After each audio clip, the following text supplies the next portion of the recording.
a bold vision took flight. From a shared dream of a Afreximbank, the African Union, and the AFCFTA Secretariat, the Intra-African Trade Fair was born. Not just an event, but a stage for a continent to see itself, trade with itself, and rise together. Its mission was clear: to ignite intra-African trade, to drive investment, and accelerate integration. Rooted in the dreams of Africa's founding fathers, it answered their call for trade fairs that power African trade. And so came Cairo 2018. Over 1,000 exhibitors and $32.6 billion in deals. Durban 2021. 1,500 exhibitors and $42 billion in deals. Cairo 2023. Nearly 2,000 exhibitors and $43.8 billion in deals. More than a fair, IATF became a dynamic ecosystem of trade forums, creative economy showcases, B2B and B2G platforms, sector-specific expos, and youth entrepreneurship programs. And with every edition, Africa's voice in global trade grew louder. Such success could not remain a project alone. IATF is now becoming an independent, treaty-based organization, ensuring sustainability, scalability, and deeper alignment with AFCFTA's vision. A development-oriented and commercially viable African institution. After a competitive process, Zimbabwe emerged as the host for IATF's headquarters.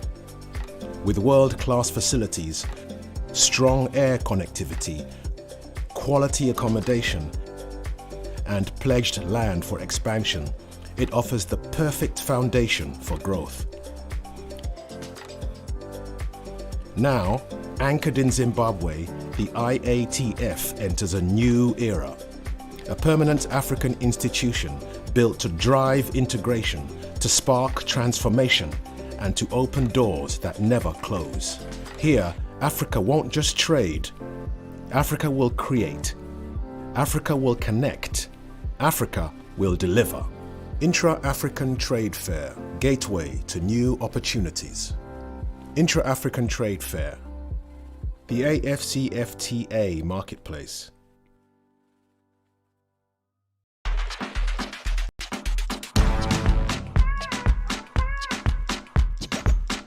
When you hear the sound, wherever you are, then know that Africa is talking business. Intra-African Trade Fair, Intra-African Trade Fair.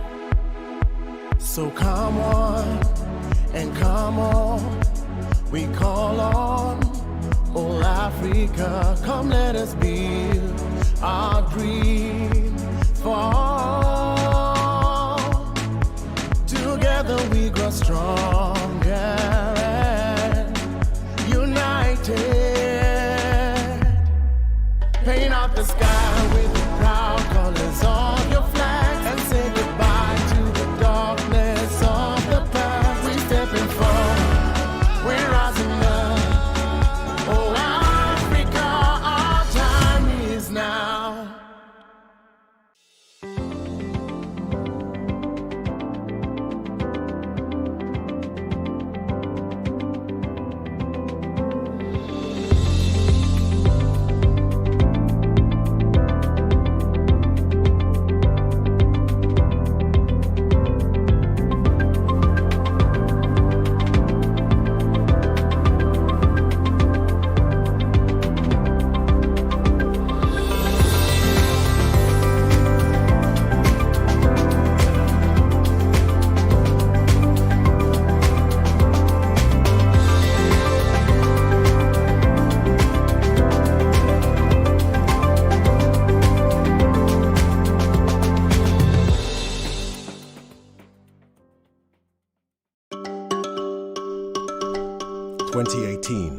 Cairo, Egypt. A bold vision took flight. From a shared dream of Afreximbank, the African Union, and the AFCFTA Secretariat, the Intra-African Trade Fair was born. Not just an event, but a stage for a continent to see itself, trade with itself, and rise together. Its mission was clear: to ignite intra-African trade, to drive investment and accelerate integration. Rooted in the dreams of Africa's founding fathers, it answered their call for trade fairs that power African trade. And so came Cairo 2018. Over 1,000 exhibitors and $32.6 billion in deals. Durban 2021. 1,500 exhibitors and $42 billion in deals. Cairo 2023. Nearly 2,000 exhibitors and $43.8 billion in deals. More than a fair, IATF became a dynamic ecosystem of trade forums, creative economy showcases, B2B and B2G platforms, sector-specific expos, and youth entrepreneurship programs. And with every edition, Africa's voice in global trade grew louder. Such success could not remain a project alone. IATF is now becoming an independent, treaty-based organization, ensuring sustainability, scalability, and deeper alignment with AFCFTA's vision. A development-oriented and commercially viable African institution. After a competitive process, Zimbabwe emerged as the host for IATF's headquarters. With world-class facilities, strong air connectivity, quality accommodation, and pledged land for expansion, it offers the perfect foundation for growth. Now, anchored in Zimbabwe, the IATF enters a new era. A permanent African institution built to drive integration, to spark transformation, and to open doors that never close. Here, Africa won't just trade. Africa will create. Africa will connect. Africa will deliver. Intra-African Trade Fair, gateway to new opportunities. Intra-African Trade Fair, the AFCFTA Marketplace.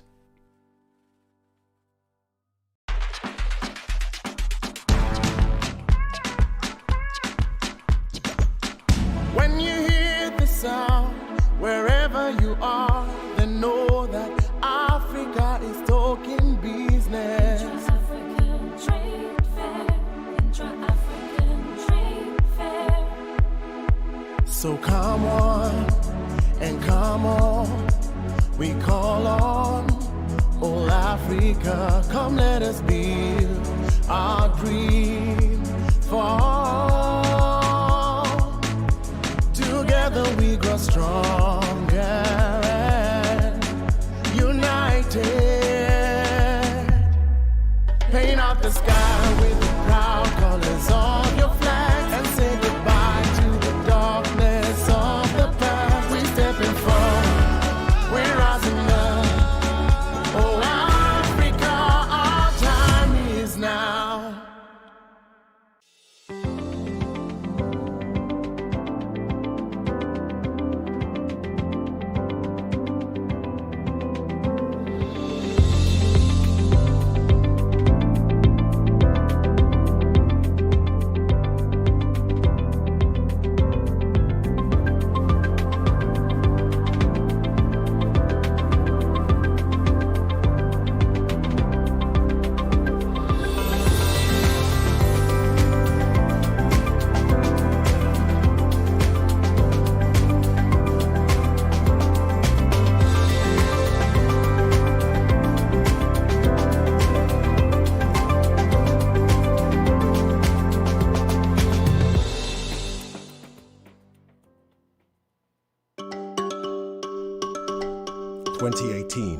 Cairo, Egypt. A bold vision took flight.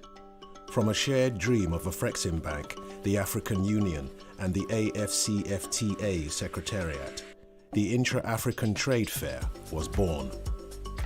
Not just an event, but a stage for a continent to see itself, trade with itself, and rise together. Its mission was clear: to ignite intra-African trade, to drive investment and accelerate integration. Rooted in the dreams of Africa's founding fathers, it answered their call for trade fairs that power African trade. And so came Cairo 2018. Over 1,000 exhibitors and $32.6 billion in deals. Durban 2021. 1,500 exhibitors and $42 billion in deals.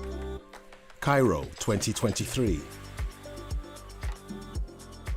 Nearly 2,000 exhibitors and $43.8 billion in deals.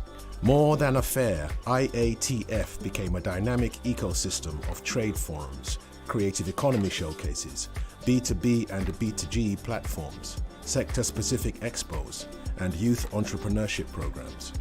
And with every edition, Africa's voice in global trade grew louder. Such success could not remain a project alone. IATF is now becoming an independent, treaty-based organization, ensuring sustainability, scalability, and deeper alignment with AFCFTA's vision. A development-oriented and commercially viable African institution. After a competitive process, Zimbabwe emerged as the host for IATF's headquarters. With world-class facilities, strong air connectivity, quality accommodation, and pledged land for expansion, it offers the perfect foundation for growth. Now, anchored in Zimbabwe, the IATF enters a new era. A permanent African institution built to drive integration, to spark transformation, and to open doors that never close. Here, Africa won't just trade. Africa will create. Africa will connect. Africa will deliver. Intra-African Trade Fair, gateway to new opportunities. Intra-African Trade Fair, the AFCFTA marketplace.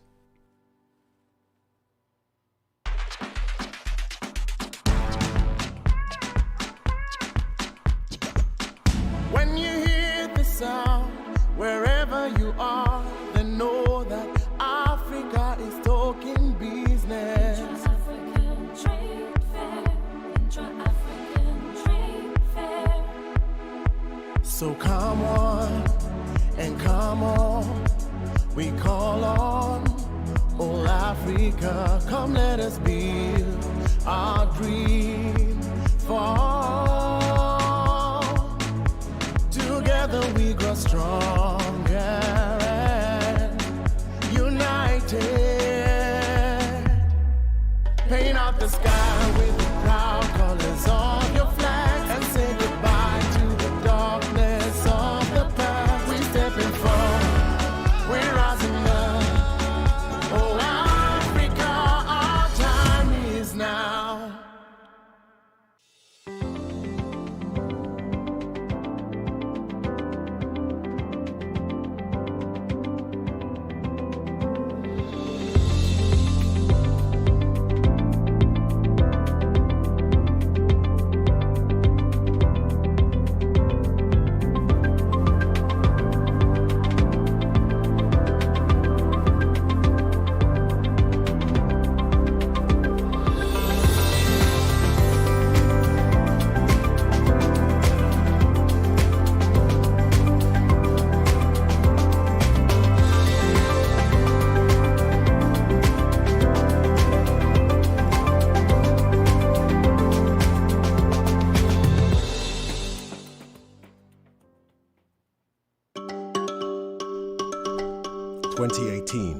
Cairo, Egypt. A bold vision took flight. From a shared dream of a Bank, the African Union, and the AFCFTA Secretariat, the Intra-African Trade Fair was born. Not just an event, but a stage for a continent to see itself, trade with itself, and rise together. Its mission was clear: to ignite intra-African trade, to drive investment and accelerate integration. Rooted in the dreams of Africa's founding fathers, it answered their call for trade fairs that power African trade. And so came Cairo 2018. Over 1,000 exhibitors and $32.6 billion in deals. Durban 2021. 1,500 exhibitors and $42 billion in deals. Cairo 2023. Nearly 2,000 exhibitors and $43.8 billion in deals. More than a fair, IATF became a dynamic ecosystem of trade forums, creative economy showcases, B2B and B2G platforms, sector-specific expos, and youth entrepreneurship programs. And with every edition, Africa's voice in global trade grew louder. Such success could not remain a project alone. IATF is now becoming an independent, treaty-based organization, ensuring sustainability, scalability, and deeper alignment with AFCFTA's vision. A development-oriented and commercially viable African institution. After a competitive process, Zimbabwe emerged as the host for IATF's headquarters.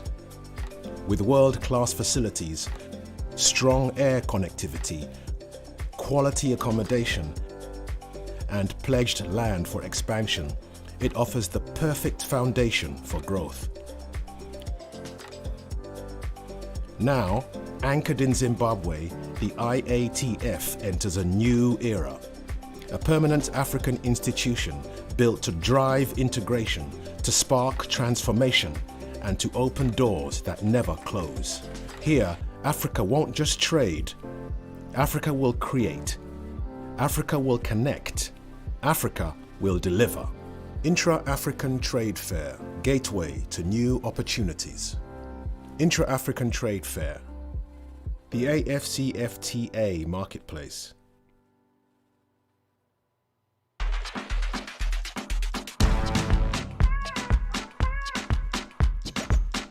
When you hear the sound, wherever you are, then know that Africa is talking business. Intra-African Trade Fair, Intra-African Trade Fair. So come on and come on, we call on all Africa. Come let us build our dream fall. Together we grow stronger and united. Paint out the sky with the proud colors of your flag and say goodbye to the darkness of the past. We stepping forward, we're rising up. Oh Africa, our time is now.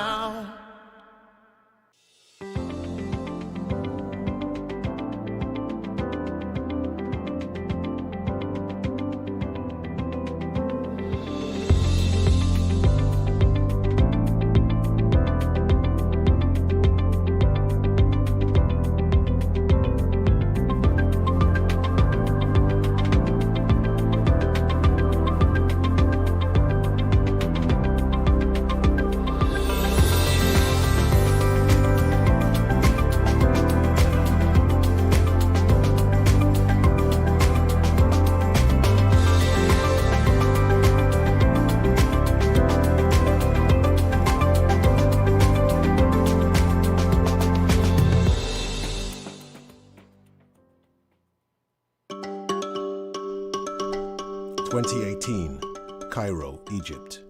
A bold vision took flight.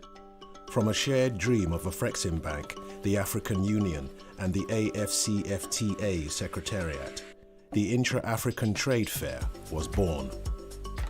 Not just an event, but a stage for a continent to see itself, trade with itself, and rise together.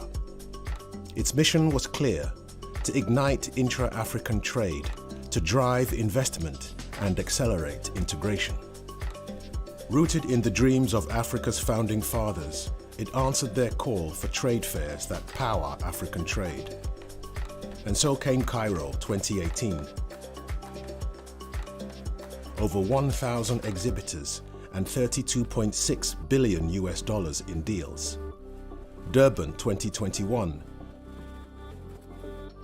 1,500 exhibitors and $42 billion in deals. Cairo 2023. Nearly 2,000 exhibitors and $43.8 billion in deals. More than a fair, IATF became a dynamic ecosystem of trade forums, creative economy showcases, B2B and B2G platforms, sector-specific expos, and youth entrepreneurship programs.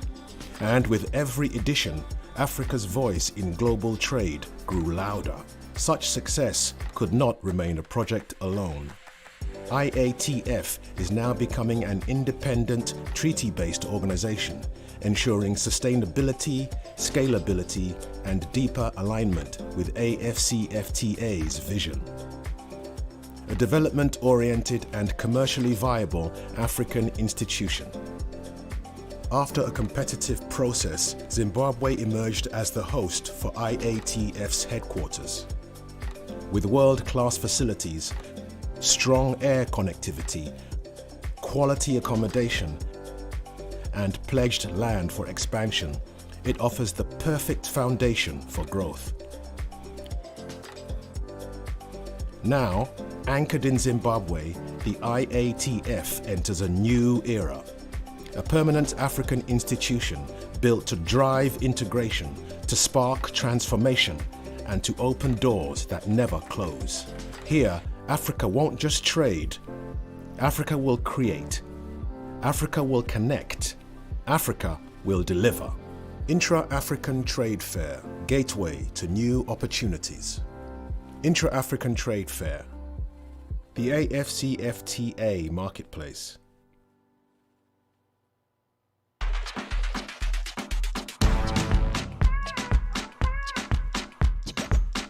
When you hear the sound, wherever you are, then know that Africa is talking business. Intra-African Trade Fair, Intra-African Trade Fair.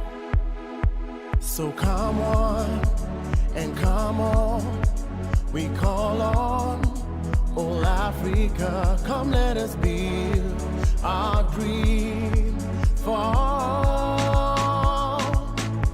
Together we grow stronger and united. Paint out the sky with the proud colors of your flag and say goodbye to the darkness of the past. We stepping forward, we're rising up. Oh Africa, our time is now.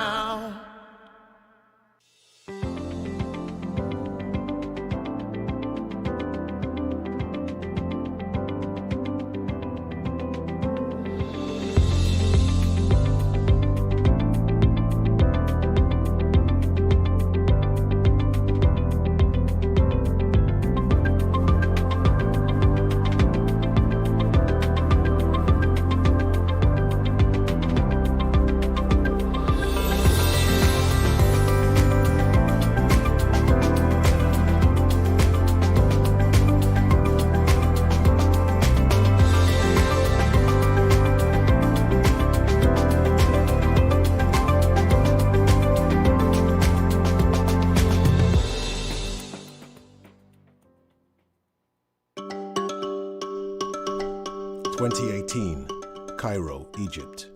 A bold vision took flight. From a shared dream of a Frexim Bank, the African Union, and the AFCFTA Secretariat, the Intra-African Trade Fair was born. Not just an event, but a stage for a continent to see itself, trade with itself, and rise together. Its mission was clear: to ignite intra-African trade, to drive investment and accelerate integration.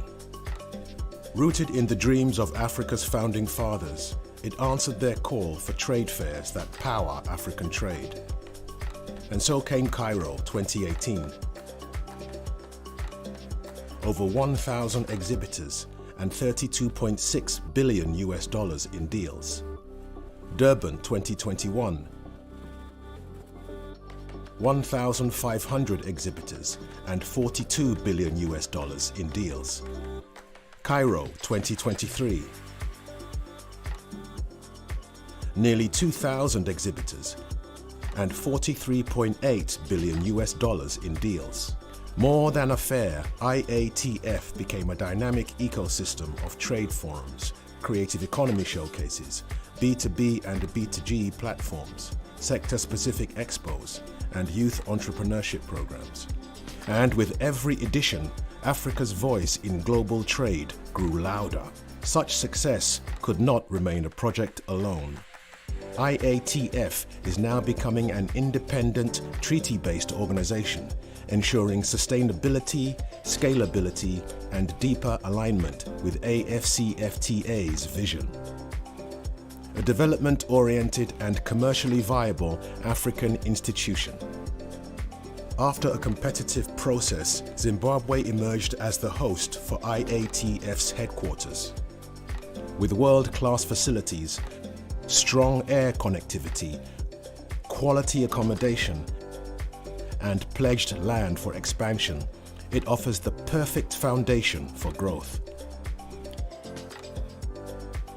Now, anchored in Zimbabwe, the IATF enters a new era. A permanent African institution built to drive integration, to spark transformation, and to open doors that never close. Here, Africa won't just trade. Africa will create. Africa will connect. Africa will deliver. Intra-African Trade Fair, gateway to new opportunities. Intra-African Trade Fair, the AFCFTA marketplace.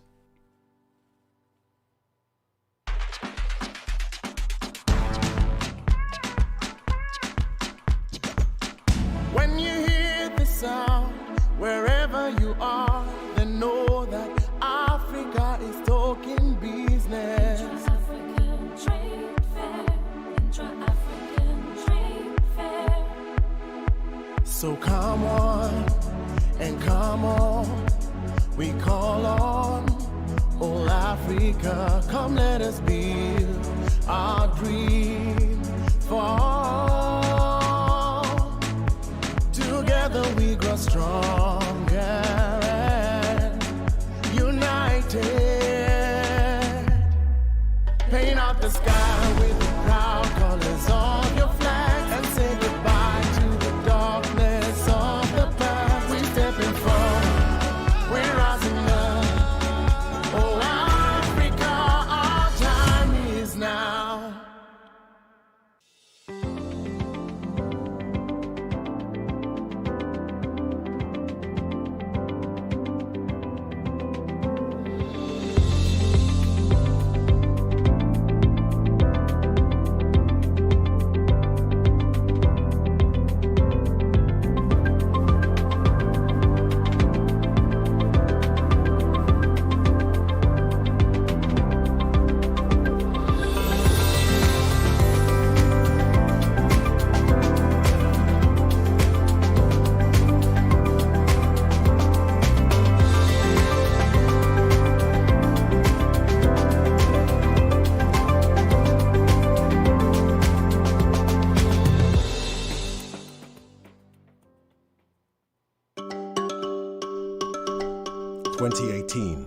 Cairo, Egypt.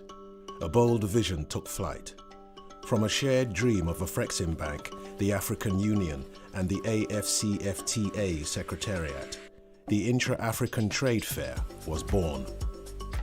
Not just an event, but a stage for a continent to see itself, trade with itself, and rise together. Its mission was clear: to ignite intra-African trade, to drive investment and accelerate integration. Rooted in the dreams of Africa's founding fathers, it answered their call for trade fairs that power African trade. And so came Cairo 2018. Over 1,000 exhibitors and $32.6 billion in deals. Durban 2021.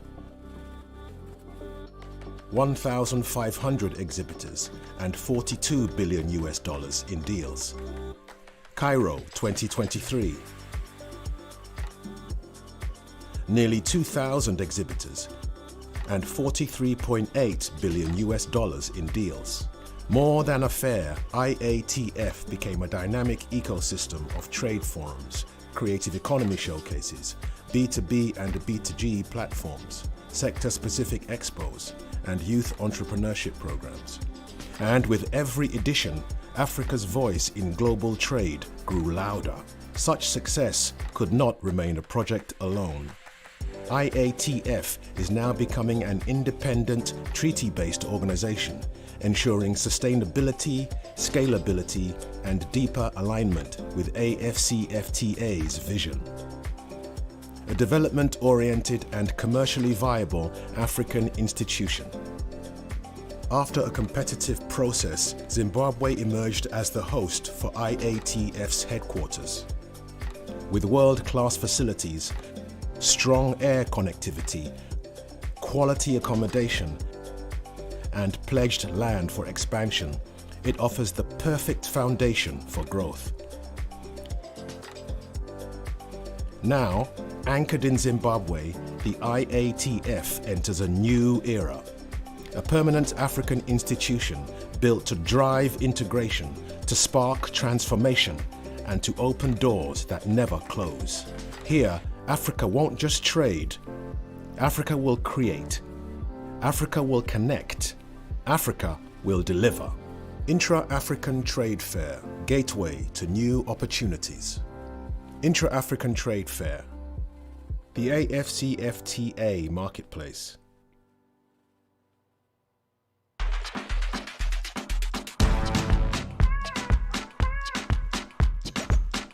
When you hear the sound, wherever you are, then know that Africa is talking business. Intra-African Trade Fair, Intra-African Trade Fair.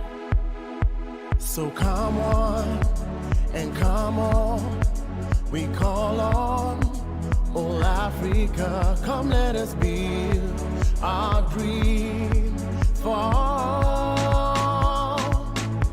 Together we grow stronger and united. Paint out the sky with the proud colors of your flag and say goodbye to the darkness of the past. We stepping forward, we're rising up. Oh Africa, our time is now.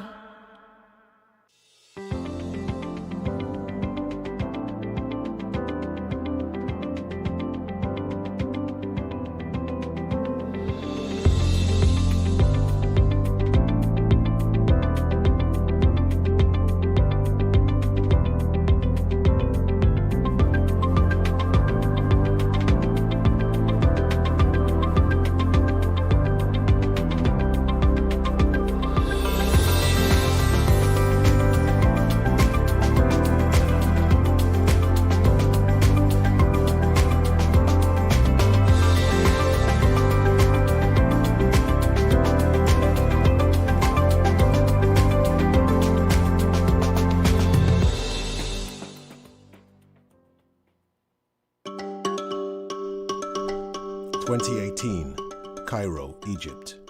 A bold vision took flight. From a shared dream of Afreximbank, the African Union, and the AFCFTA Secretariat, the Intra-African Trade Fair was born. Not just an event, but a stage for a continent to see itself, trade with itself, and rise together. Its mission was clear: to ignite intra-African trade, to drive investment, and accelerate integration. Rooted in the dreams of Africa's founding fathers, it answered their call for trade fairs that power African trade. And so came Cairo 2018. Over 1,000 exhibitors and 32.6 billion US dollars in deals. Durban 2021. 1,500 exhibitors and 42 billion US dollars in deals.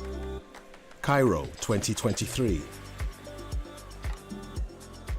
Nearly 2,000 exhibitors and Good morning, ladies and gentlemen. 43.8 billion Thank you US all for dollars joining in us deals. for this More event. than a fair, It is about IATF to get became a started, dynamic so I would like to ecosystem. ask that you please all take your seats. Thank you very much. We'll have a lot of more time to connect and network, but we are running slightly behind schedule, so please, if you can, take your seats. Thank you very much. I see quite a few people standing on this side. If you can, please take your seats. Thank you very much.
Sortez. Good morning again, ladies and gentlemen. Please, if I would like to ask again that you take your seats. Please take your seats. We are about to get started. And just for your information, if you do need the translation device, you need to grab one at the back.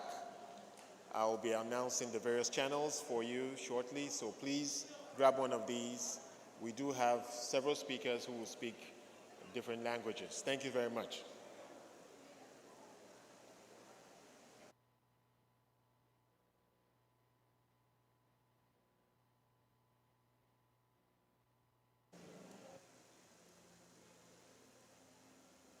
How do you do it? Oh, okay.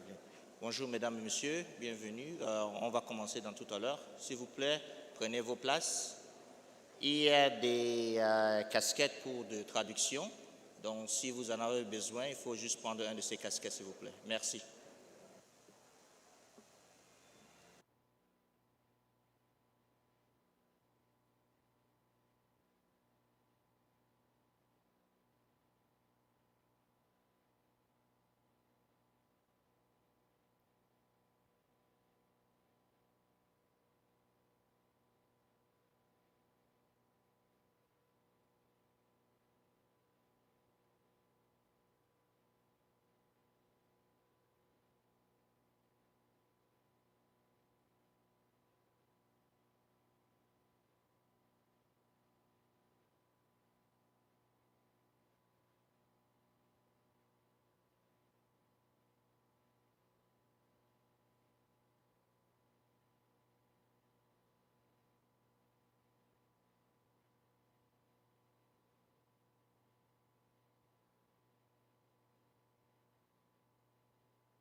Wherever you are, then know that Africa is talking business. Intra-African trade fair, intra-African trade fair. So come on and come on, we call on all Africa. Come let us build our dream fall. Together we grow stronger and united. Paint out the sky with the proud colors of your flag and say goodbye to the darkness of the past. We stepping forward, we're rising up. Oh, Africa, our time is now. 2018, Cairo, Egypt. A bold vision took flight. From a shared dream of a Frexim Bank, the African Union, and the AFCFTA Secretariat, the Intra-African Trade Fair was born. Not just an event, but a stage for a continent to see itself, trade with itself, and rise together. Its mission was clear: to ignite intra-African trade, to drive investment and accelerate integration. Rooted in the dreams of Africa's founding fathers, it answered their call for trade fairs that power African trade. And so came Cairo 2018. Over 1,000 exhibitors and $32.6 billion in deals. Durban 2021. 1,500 exhibitors and $42 billion in deals. Cairo 2023. Nearly 2,000 exhibitors and $43.8 billion in deals. More than a fair, IATF became a dynamic ecosystem of trade forums, creative economy showcases, B2B and B2G platforms, sector-specific expos, and youth entrepreneurship programs.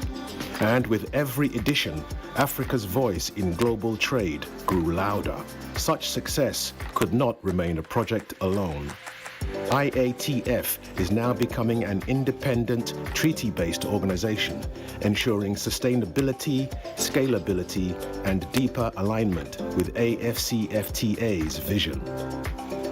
A development-oriented and commercially viable African institution. After a competitive process, Zimbabwe emerged as the host for IATF's headquarters. With world-class facilities, strong air connectivity, quality accommodation, and pledged land for expansion, it offers the perfect foundation for growth. Now, anchored in Zimbabwe, the IATF enters a new era. A permanent African institution built to drive integration, to spark transformation, and to open doors that never close. Here, Africa won't just trade. Africa will create. Africa will connect. Africa will deliver. Intra-African Trade Fair, gateway to new opportunities. Intra-African Trade Fair, the AFCFTA Marketplace.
We call on all Africa, come let us build our dream for all.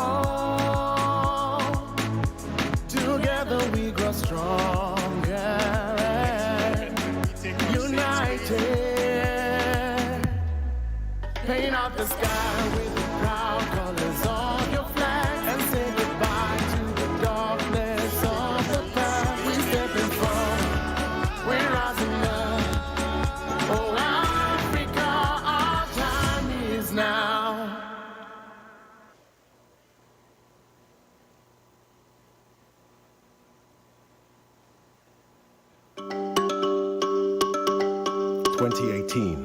Cairo, Egypt. A bold vision took flight. From a shared dream of a Frexim Bank, the African Union, and the AFCFTA Secretariat. May I ask that you all take your seats now? We are running behind schedule and we need to get started. Keynote speaker is here. Host is here. We are ready to get started. So I appeal to everyone to please take your seats now.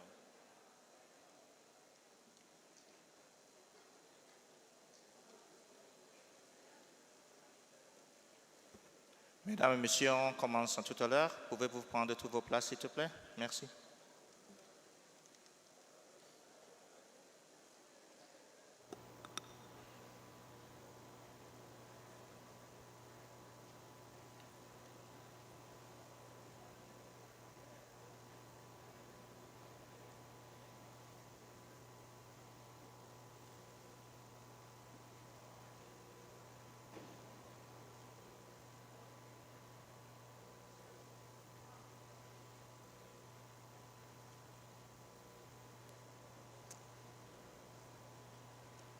I believe our cameramen should have their shots now. I'm appealing to everyone to please clear out the front so we can get started. Thank you very much.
All right. Thank you very much. Welcome. Good morning, everyone.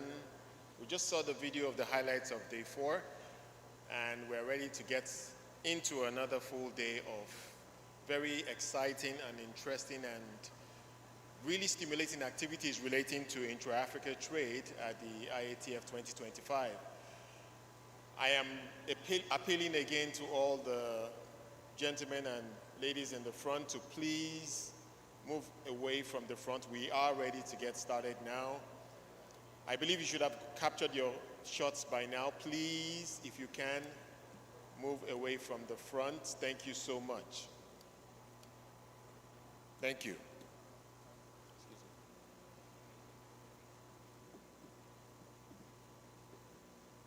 Thank you. Your Excellencies, distinguished guests, ladies and gentlemen, good morning. And on behalf of the Afrexim Bank, welcome you to the Intra-African Engineering, Procurement and Construction Workshop, EPC. We'll be hearing a lot of that as we move along today. Now, EPC is how visions become assets. So assets like roads and ports that move trade, the power that runs our factories, and the digital backbones of a modern Africa. So this gathering today builds on the IATF 2023 milestone in Cairo, where the Afrexim Bank launched the Intra-African EPC Contract Promotion Program to help African firms bid, win, and deliver true capacity building, market access, financing, guarantees, and technology. So our aim is very simple today. We want to keep more value in Africa. And that means tackling the funding, information, and skill gaps, and using the AFCFTA to turn national projects into regional value chains. So today we are all about execution and keeping all the value in Africa. We're going to be telling success stories from African contractors. We're going to be sharing data where the market is moving, and also sharing practical tools that connect credible EPC firms with sponsors, financiers, and risk-sharing solutions. We'll also spotlight sustainability and inclusion in the process, because resilient, bankable projects depend on efficient design and a broader base of African suppliers. So you're all very welcome. My name is Wale Famrewa. I'm delighted to be directing the program today. We'll get started very quickly because we are running behind schedule to set the ambition and ground us in the bank's mandate for EPC. We'll begin with opening remarks, and I would like to now invite from the Afreximbank's leadership to frame the opportunity, the instruments available, and the outcomes that we are targeting today.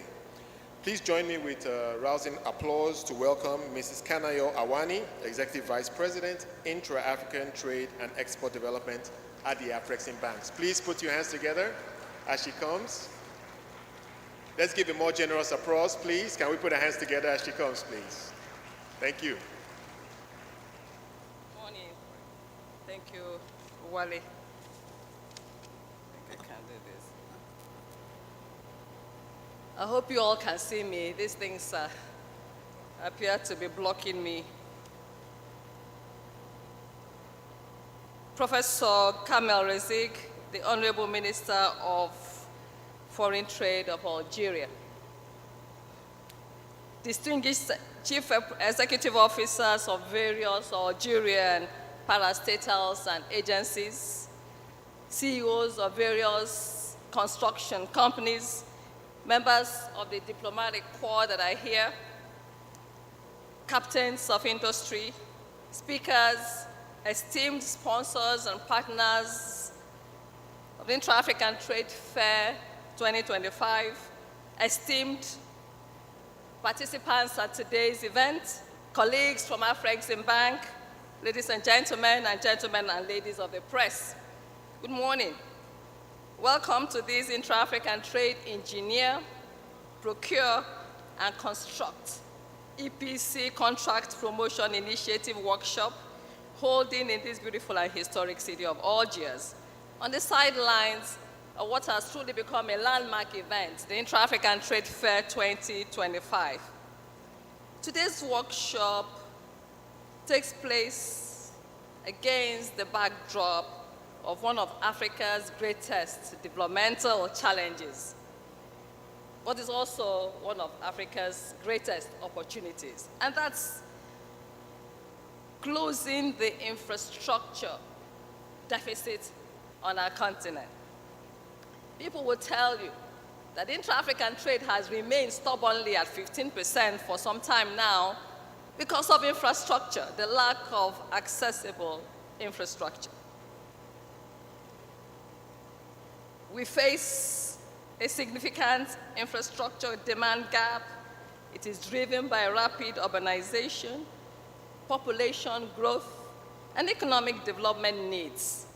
Addressing these gaps require significant investments and more effective planning and implementation of projects, often through public-private partnerships and strategic cooperation. On another note, United Nations Economic Commission for Africa, UNECA, estimates that Africa spends annually about $90 billion for infrastructure. The only problem with it is that this number It's not the spend, because we know we have to spend to make infrastructure available, especially to promote intra-African trade. The only problem with this number is that it is dominated by foreign contractors. Why is it dominated by foreign contractors is the subject of today's workshop.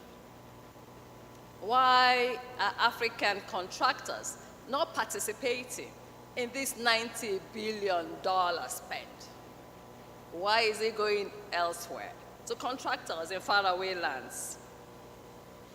Some people say domestic financing, that our EPC contractors are not backed by financing so that they can provide financing as part of their structures as other companies overseas will do. They consider it a major constraint, and that it continues to limit the potential for the continent to develop significant regional value chains, and it also limits the expansion of trade, and for people to fully participate in the global economy. But we believe that African EPC contracts can play a much more crucial role. It is not always financing, but we need to address the issues today. We can play more. African EPC contractors can play a crucial role in addressing the continent's infrastructure demand, despite the financing limitations. While historically, many EPC contracts have gone through foreign firms, as I mentioned earlier, limiting opportunities for our local firms to develop capabilities, generate jobs, and retail value within the continent. The African EPCs are also becoming increasingly important due to their contextual knowledge, due to cost effectiveness, and also growing technical capacity. Afreximbank is committed to supporting African EPC champions. That's my own personal message as somebody who is representing the bank.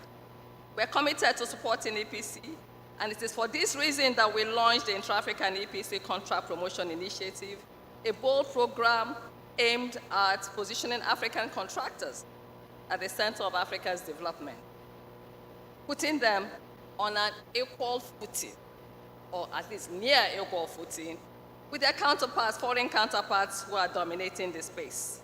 It is through a mix of financing, technical assistance, policy advocacy, and matchmaking that we're empowering African EPCs to secure and deliver projects of strategic importance that will transform Africa's infrastructure landscape. I'd like to talk about what we've done so far. And just to give a few instances of the capacity that we can bring to this space. Over the last 5 years alone, the bank has facilitated over $12.1 billion worth of contracts in favor of African EPC firms. And we have supported landmark projects just such as the construction. I think that was also highly celebrated at the opening day of the fair. The construction of the Julius Nyerere hydropower dam in Tanzania, a project of about $2.9 billion that was handled by African contractors, where end-to-end the project was executed, financed by Africans. The other also is the Kano Maradi, which links Nigeria to Niger, railway project, which Afreximbank was also a part of, and it was also handled by African contractors. The other is the development of industrial parks, where we've committed about $1 billion for investments in Benin Republic, Gabon, Togo, Chad, and also handled on our intra-African trade scheme. There are many others, and time will not permit me to keep going on and on. But all I have to say is that African-owned giants such as Hassan Alam, El Swidi Electric, Bua Group in Nigeria, Dangote, Pavi Fort in Sierra Leone, Kojeb in Burkina Faso, Greener and Giter, Greener in Angola, Giter in Guinea, have emerged as regional champions. Just to mention a few, They have emerged as regional champions under the initiative, proving that African companies have the scale, the expertise, and resilience to deliver world-class infrastructure. Distinguished guests, our commitment goes beyond just finance. Afreximbank is investing in knowledge transfer, skills development, and capacity building to strengthen the long-term competitiveness of African EPC firms. One example is our Afreximbank EPC portal, an innovative digital platform that centralizes infrastructure opportunities, provides real-time access to tenders, and facilitates twinning and matchmaking between African contractors and financiers. And if I may explain, in that portal, we can house all the opportunities for infrastructure, all the opportunities, all the privatization opportunities, all the contracts that governments are looking for, expressions of interest, for instance. And then we can disseminate it to African EPC firms that are on our database. Our recent EPC survey highlighted several critical issues. That survey highlighted the limitations that are posed start from regulatory bottlenecks. I already talked about financing challenges, but also, this is for the EPC firm, the quality of technical proposals that are required under these standards, the quality and the timeliness of technical proposals that are required are some of the inhibitions, and that's what our survey projected. And this must be addressed so that African contractors can scale and can take up advantage of the opportunities that are presented in that space. The findings from this survey from the foundation will form the foundation, or they form the foundation of the bank's comprehensive implementation plan, which will be shared to you during today's session. Today's workshop is a fifth in the series of rollout of workshops as we try to build a network of African EPCs, but we also try to build capacity.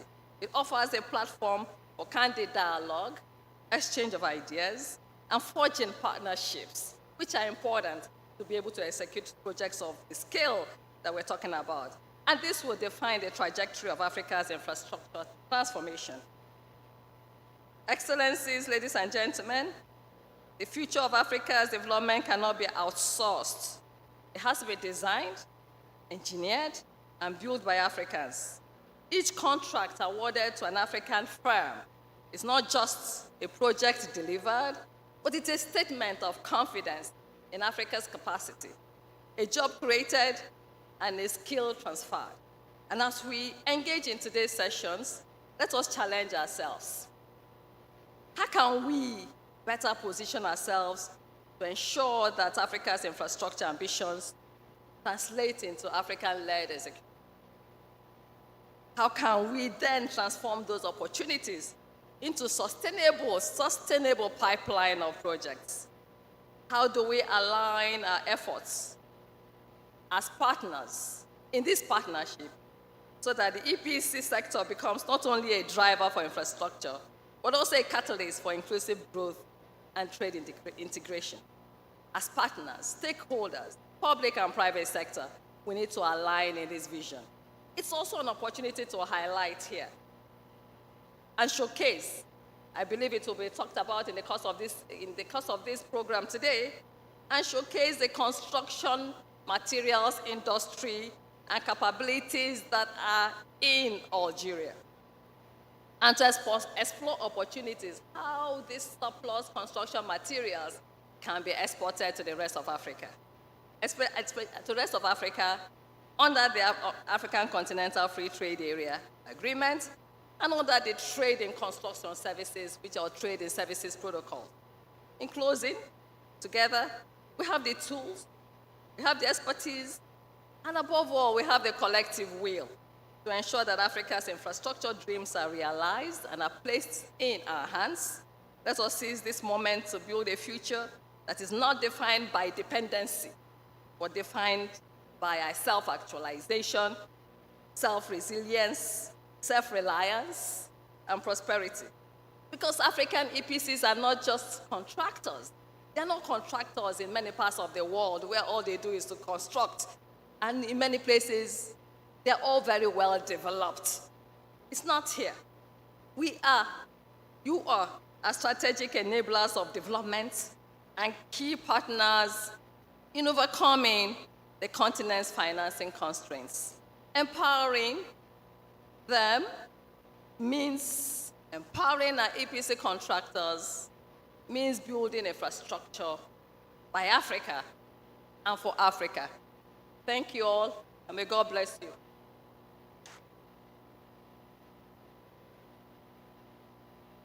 Thank you very much, EVP Kanayawani. And I have a bone to pick with everyone, most of you in this room. And I'll make my point. First of all, if you can, please just signify with a raise of hands if you are a contractor or you are in the contractor ecosystem, please. Okay, we have quite a few hands here.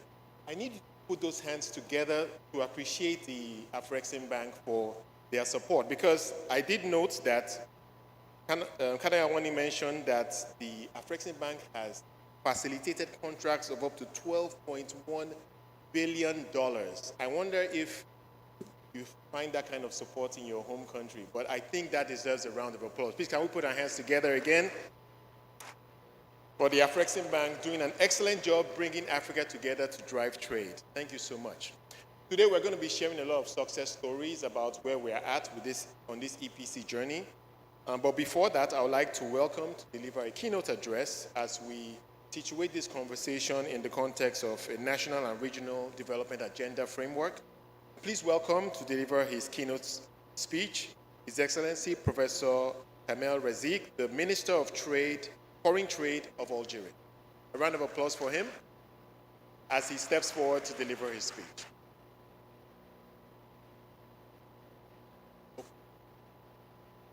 Can we continue to clap, please? Thank you so much. Please put your hands together for him as he comes.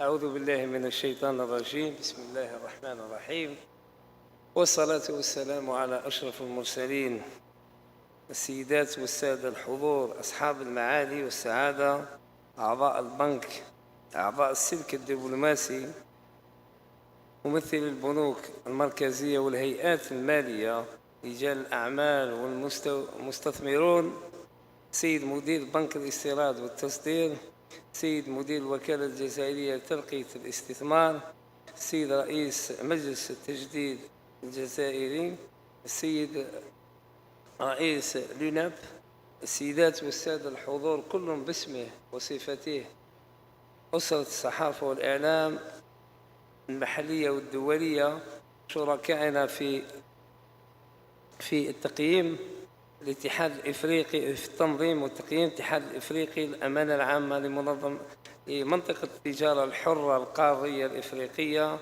ضيوفنا الكرام من جميع أنحاء القارة والعالم بداية اسمحوا لي أن أعبر لكم عن عمق امتناني لحضوركم المتميز في هذه الطبعة وفي هذه الورشة بصفة خاصة الهامة التي تنظم من طرف البنك الإفريقي للتصدير والاستيراد. المنظمة على هامش فعاليات المؤتمر هامش فعاليات المعرض التجاري البين الإفريقي IATF 2025 حول موضوع يقتضي أهمية بالغة في حاضر ومستقبل قارتنا تحت شعار تمكين المقاولين الأفارقة تسريع تطوير البنية التحتية في القارة الإفريقية. إنه لشرف عظيم أن نجتمع اليوم لنخطو معا خطوة ثانية نحو تحقيق تعاون اقتصادي وقاري أكثر قوة وأكثر متانة ونسعى دائما لتجديد طموحاتنا على أرض الواقع لرسم معالم رؤية مستقبلية أكثر ازدهار ورفاه لشعوبنا.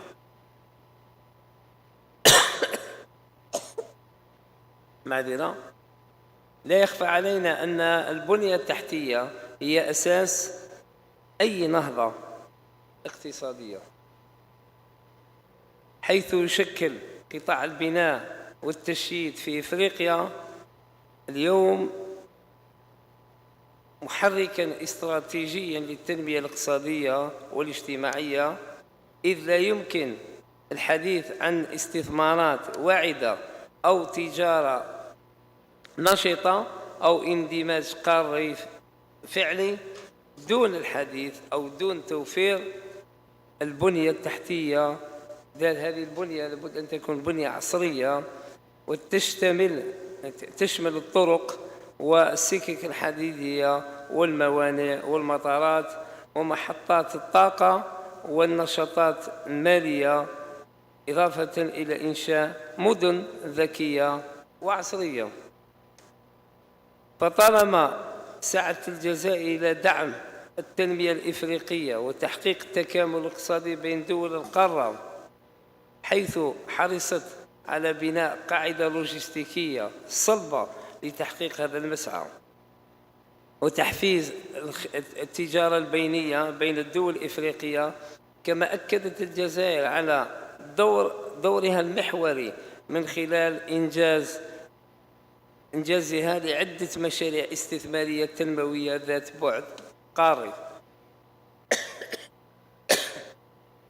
بعد قاري استراتيجي يشمل تطوير البنى التحتية والمنشآت القاعدية. وتماشيا مع التوجه الاقتصادي للجزائر لتعزيز الوحدة الإفريقية، بادرت بلادنا إلى زيادة الشراكات بين القطاعين العام والخاص، واستغلال الموارد الوطنية لدفع قاطرة النهضة الإفريقية.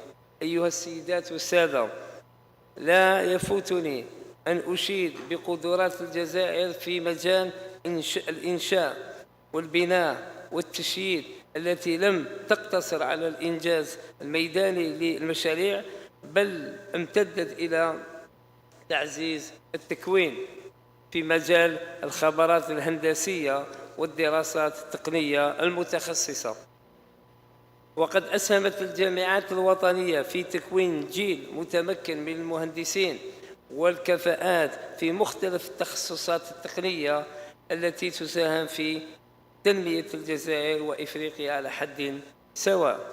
أيها الحضور الكريم، لقد شهد قطاع البناء في الجزائر نقلة نوعية من خلال تنامي القدرات الإنتاجية والتصديرية للمؤسسات الجزائرية النشطة في القطاع وقدرتها على الاستجابة لمتطلبات السوق الوطنية والتوجه نحو الأسواق العالمية، حيث تحولت من مستورد إلى مصدر رئيسي باحتلالها المراتب الأولى في صادراتها من مواد البناء نحو القارة الإفريقية، والتي بلغت مستويات معتبرة ترتكز أساساً على تصدير الإسمنت ومنتجاته والبلاط والسيراميك والحديد والصلب ومنتجات الجبس. أيها الحضور الموقر، إننا نثمن عالياً مبادرات البنك الإفريقي للاستيراد والتصدير الرامية إلى دعم الشراكات الإفريقية في مجال الهندسة والمنشآت والمشتريات والإنشاءات في نفس الوقت، سواء عبر التمويل أو عبر إنشاء المنصات مخصصات تعاقدية التي تفتح المجال أمام شركائنا وشركاتنا الناجحة والمستدامة. فالمشاريع الكبرى في إفريقيا تحتاج إلى رؤية تمويلية مبتكرة تتجاوز التمويل التقليدي، وتقوم على تقاسم المخاطر وتعزيز التعاون بين البنوك، الحكومات والقطاع الخاص. وفي هذا الإطار تكتسي الورشات التي ينظمها البنك الإفريقي للتصدير والاستيراد أهمية خاصة، كونها ستتيح وتسمح للشركات بعملية التواصل فيما بينها وتبادل الخبرات وبناء التحالفات والاستفادة من حلول تمويلية مبتكرة تعزز قدرتها على دخول سوق المشاريع الكبرى بتقنية وكفاءة. لقد برهن البنك الإفريقي للتصدير والاستيراد أنه ليس مجرد ممول تقليدي بل فاعل استراتيجي في تمويل التجارة البينية الإفريقية ومرافقة حقيقية لتحويل الابتكار إلى مشاريع تنموية ملموسة. كما يشكل هذا المعرض التجاري الإفريقي محطة محورية وفضاء للحوار والتبادل لفتح آفاق جديدة وفرص لتجسيد أهداف منطقة التجارة الحرة القارية الإفريقية ودفع مسار التكامل الاقتصادي الذي يتطلع إليه شعوبنا في القارة الإفريقية. كما نطمح أن تشكل هذه الفعالية خطوة نوعية تضع أسس تعاون مثمر وتعاون جدي بين بلداننا وتفتح آفاق رحبة لبناء قارة إفريقية متكاملة مزدهرة اقتصاديا. أجدد لكم شكري مرة أخرى على اهتمامكم ومشاركتكم، كما أجدد لكم مرة أخرى ترحيبنا بحضوركم بيننا في بلدكم الجزائر التي هي الآن عاصمة إفريقيا. في الأخير أتمنى أن تكلل أشغال هذه الورشة بالنجاح والتوفيق والخروج بتوصيات يمكن تطبيقها في الميدان. وفي الأخير أقول لكم شكرا على الإصغاء والسلام عليكم ورحمة الله تعالى وبركاته.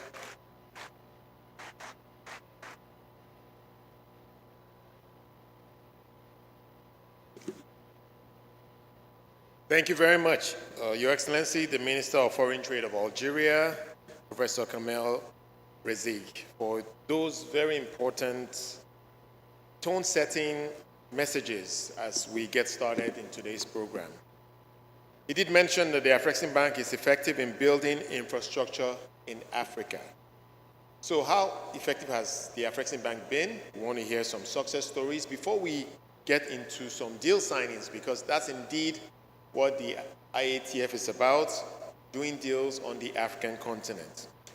So I'd like to turn your attention to the screen as we show you a few success story videos to get you more acquainted with what the Afreximbank EPC workshop has been able to enable.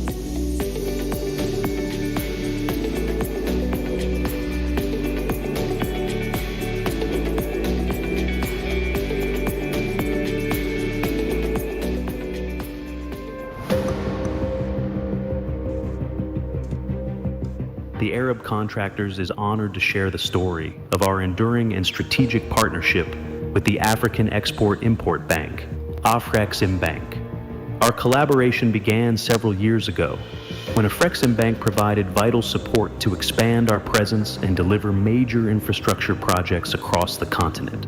From the outset, the bank recognized the Arab Contractors as a true partner in advancing intra-African trade and development. Through the years, this partnership has grown stronger. Together, we have driven large-scale projects in key sectors: roads, energy, housing, dams, and social infrastructure, projects that connect nations and transform communities. For us, this relationship is more than just financial collaboration. It is built on shared trust, a unified vision, and a deep commitment to Africa's future. We are proud to be at the heart of Africa's growth and development. And with Afreximbank as our trusted partner, we are confident in continuing to build a more connected, resilient, and prosperous Africa.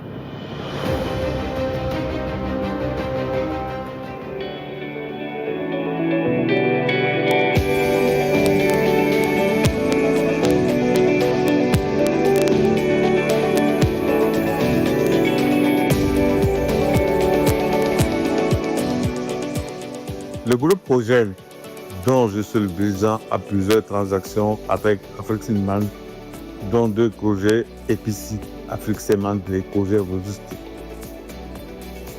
La présence d'Afreximbank comme partenaire financier a permis de rassurer les parties prenantes grâce à la crédibilité de la banque.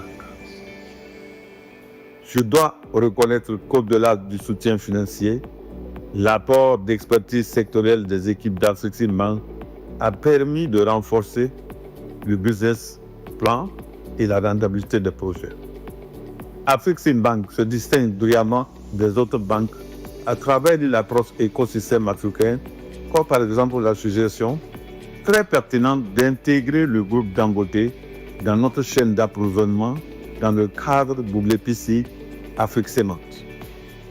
Afreximbank se distingue aussi par sa grande capacité de recommandation d'opportunités en lien avec le commerce intra-africain. Le rôle d'Afreximbank va largement au-delà de celui d'un prêteur. À travers son accompagnement complet, Afreximbank se positionne comme un véritable partenaire pour la création de champions africains. Nous sommes globalement satisfaits de l'expérience d'Afreximbank. Bien sûr, nous aimerions parfois que les transactions soient bouclées plus rapidement, mais nous sommes convaincus qu'à travers son programme de financement des EPICI, Afreximbank est l'acteur majeur dans la promotion du commerce intra-africain et la création de champions industriels africains.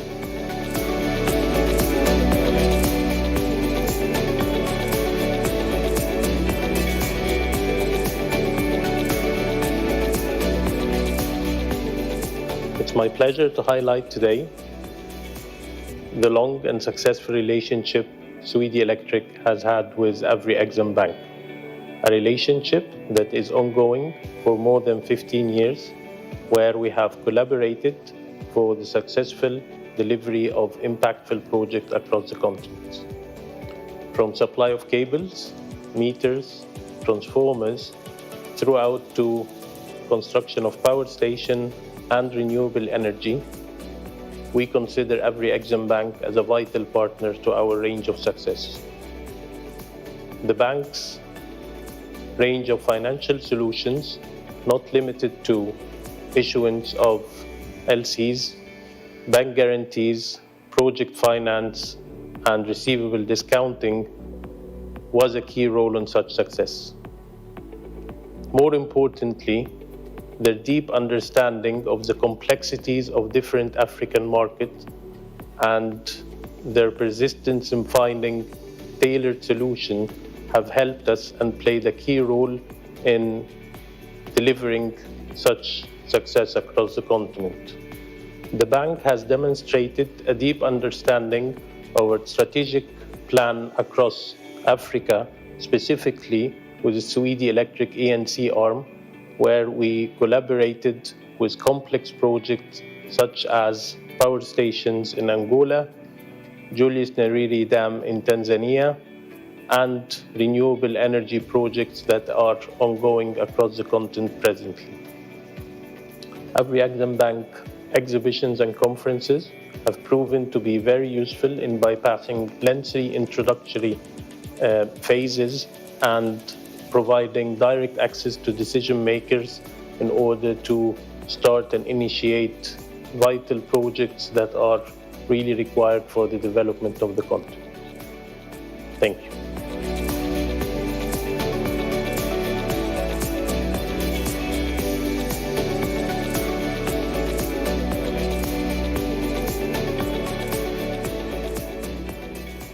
Hello, good morning. My name is João Faria. I'm Executive Director in Greener Group. Greener is an Angolan construction company, we started an Angolan construction company, but over the last couple of years, we have been growing. Currently, we have a presence in Mozambique, Ghana, Cape Verde, as well as in Portugal. And we are looking into new opportunities to develop our business in the African continent. So it was very important for us to start working with Afreximbank, because Afreximbank is a bank that is present in most of the markets where we already are or where we want to go. And as a new company, sometimes it's very difficult for us to find the best financing partners on those geographies, as they don't know us, they don't have the expertise of working with us. And finding Afreximbank as a transactional bank, it was a very important thing for our company. So we were also granted a loan as Inter-African champions with Afreximbank. So this is a credit line to support us with bank guarantees and treasury lines in the projects that we do all over Africa. So now we have the capacity to start a new project in a new country where we haven't been before. And Afreximbank enable us to do it, so that we could have the financial support in the beginning, to present the guarantees for the projects and so on, so that we could be a Pan-African EPC company. On that road, we managed to enter new markets, but we are still assessing new opportunities and new markets where we could enter and bring our know-how and expertise and help develop these markets. So this helps us to put forward our internationalization and growth strategy. Working with Afreximbank has been a very important experience for us because of the strong networking that the bank has. The bank, besides the networking, the bank also provides us a lot of information on the markets we are looking into. And the bank is also a very important source for new opportunities for us. So the bank presented some new opportunities.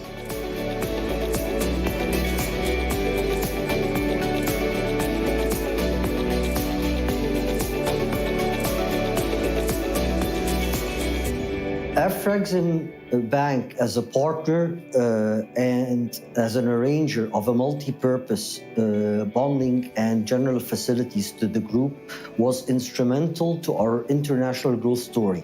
Afrexim managed to arrange a multi-purpose facility several years ago that was available to all group companies in the construction engineering, and this was key to be able to grow into new markets and promoting the export of EPC business from African contractors, whether within Africa or beyond. As a big group, Hassan Alem operates in many territories and operates several subsidiaries in the engineering and construction universe. Afrexim was very supportive and flexible to be able to get the necessary amendments and variations that may differ from one jurisdiction or one market to the other, or one project or different clients, to accommodate the needs and be able to support different projects with different clients in different countries.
Can we put our hands together for the Afrexim Bank and the many collaborators that have made those deals a reality? And as you can see, real projects are being done as a result of these collaboration and the financing that is coming to African companies building African projects for Africa.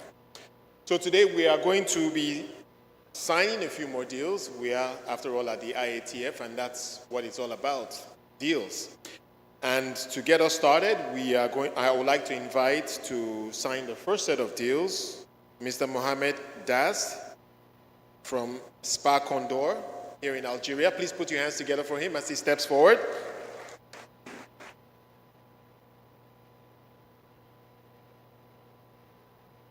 And to join him to sign the first deal from Procom Senegal, General Manager Sabrina Shakshouk.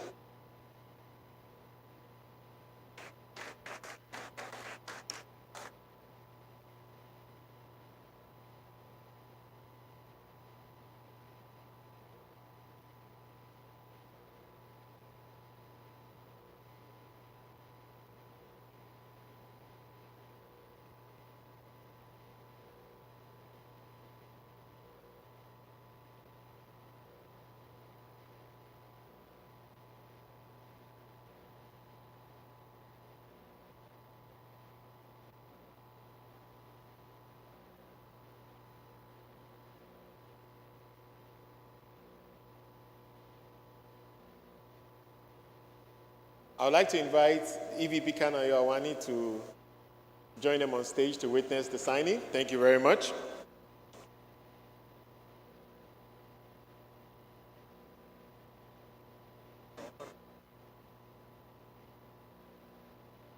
And would also like to invite Mr. Roman Rakash to also join them on stage. And Mr. Kamel Mula. Thank you so much. Mr. Sharafuddin Amar should also join them on stage, please. Thank you.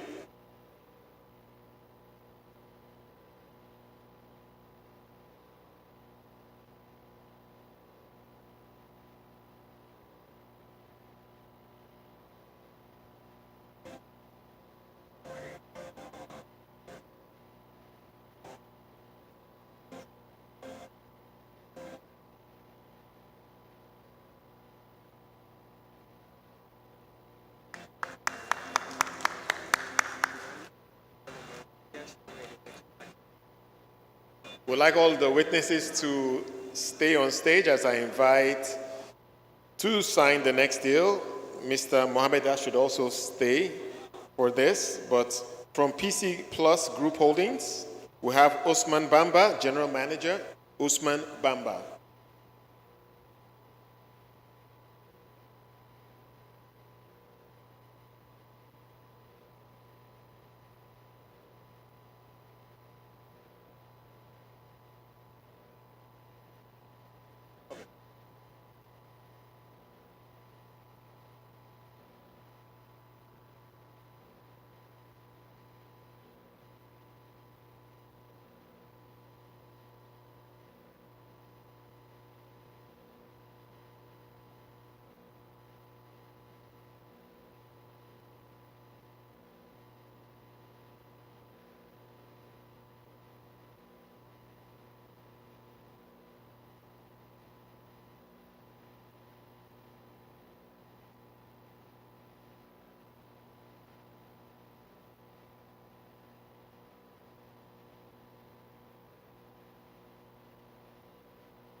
Please, a round of applause for them. Thank you so much. These are the transactions that will enable a lot more intra-Africa trade. African projects built by Africans for Africa.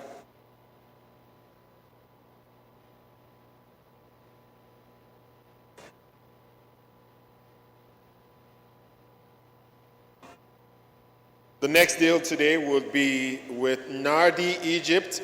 I'd like to invite Mr. Mohamed Daz to stay for this as I invite Samar Adel Atwan, General Manager, Nardi, Egypt.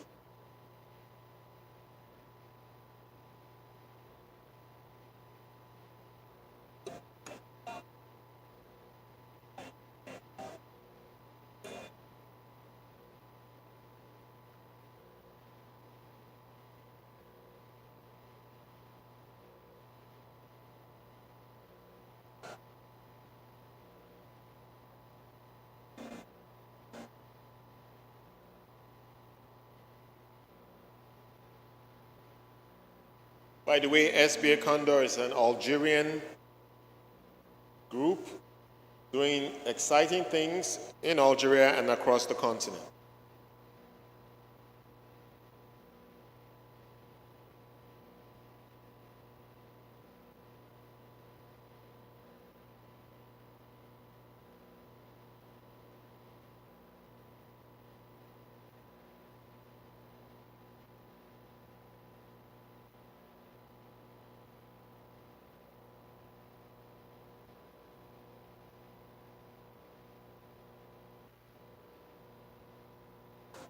A round of applause for them again, please. Thank you.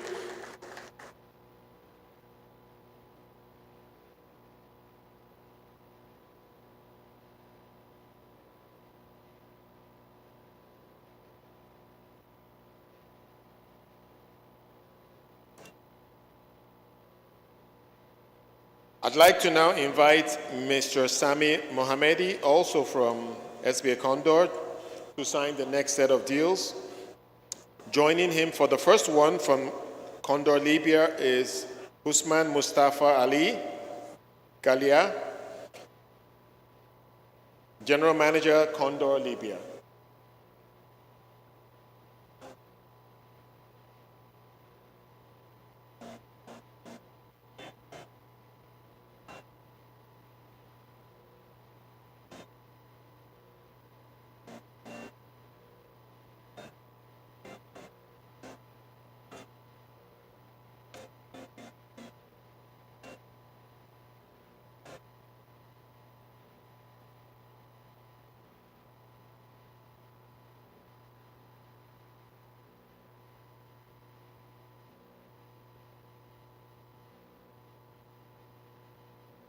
Round of applause again for SBA Condor and Condor Libya as they sign this deal.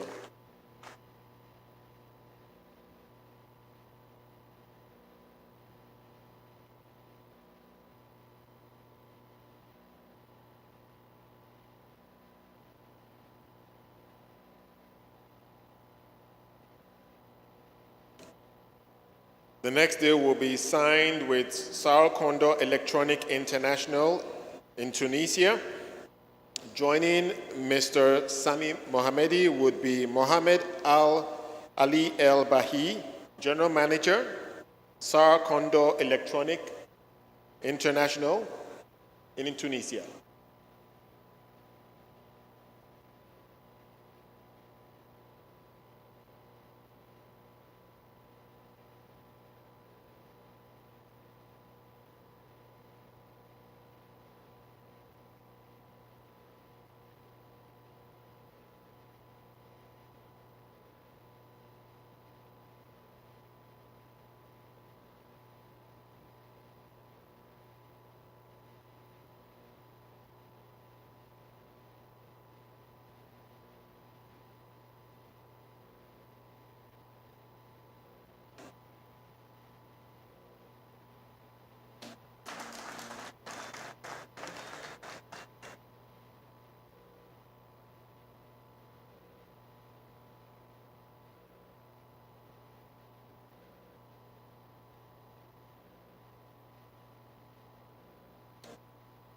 Thank you very much. Our next deal will be signed with MDB Group in Mauritania.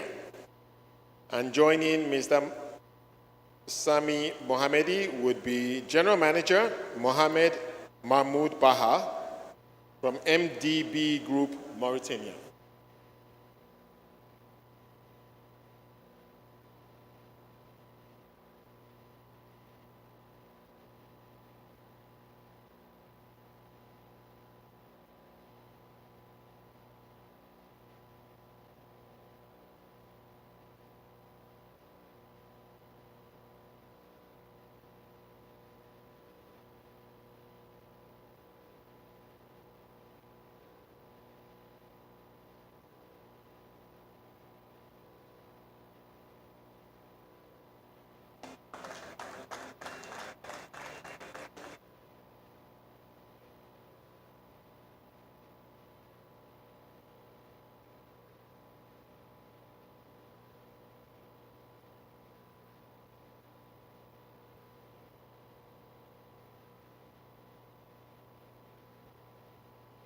Thank you very much. Those are our first sets of deals. A round of applause again for the SBA Condor team that are doing deals across Africa. Our next set of deals now, as we move on very quickly, and this time I have some numbers for you in terms of the context of the deal. Now, this relates to an MOU to facilitate approximately 360,000 tons of sugar, a value of $180 million of refined sugar. I would like to welcome to the stage now the CEO of Tafadis, Ahmed Drai, and Mr. Abram Ali Ahmed, the CEO of Halal El Jabal, Libya. A round of applause for them, please.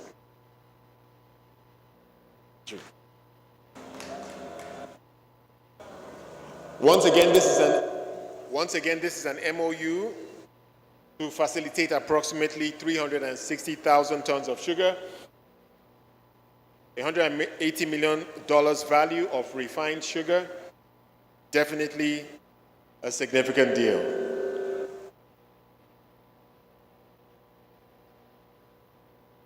For too long, Africa has had to import sugar from across the world, but now Africa is more and more self-reliant in its food and sugar production specifically.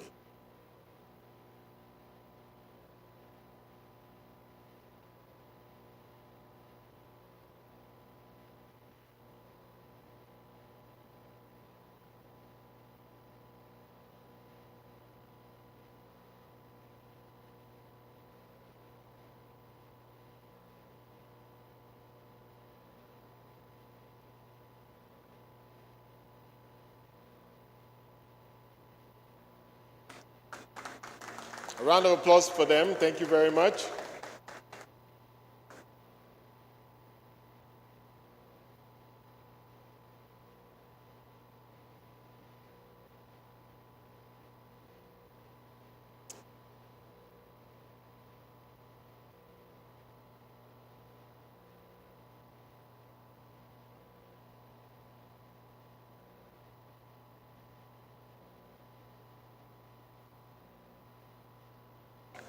All right, our next deal relates to cement exportation.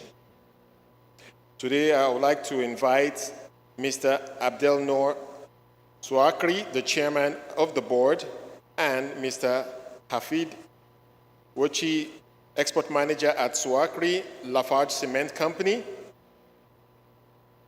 They are collaborating with Mr. Akram Ali Ahmed Al-Savyi, Commissioner General of Al Masai Al Hakiki Company in Libya.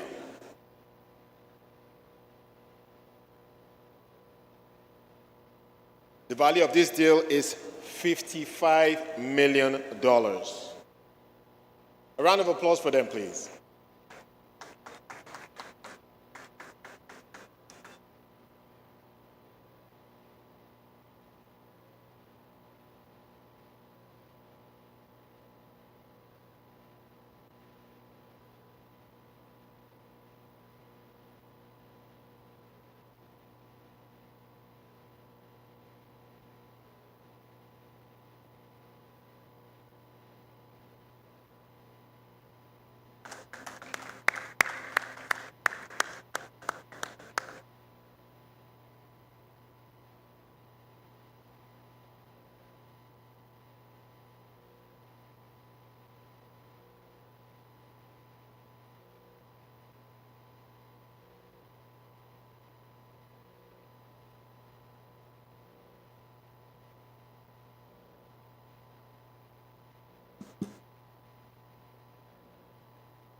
Another round of applause.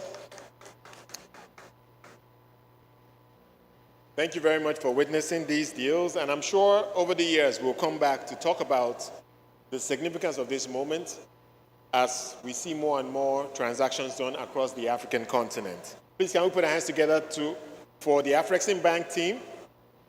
Can we put our hands together again for the Afrexim Bank team? Thank you very much for facilitating all of this.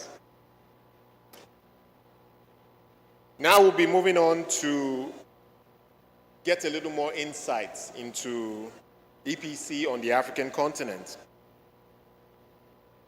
We can turn down the music now. Thank you very much. I'd like to now invite Dr. Anthony Coleman, Director, Development Research at Afreximbank, to present the EPC survey results and report. Dr. Coleman. A round of applause for him. Can we put our hands together for him, please? Thank you very much.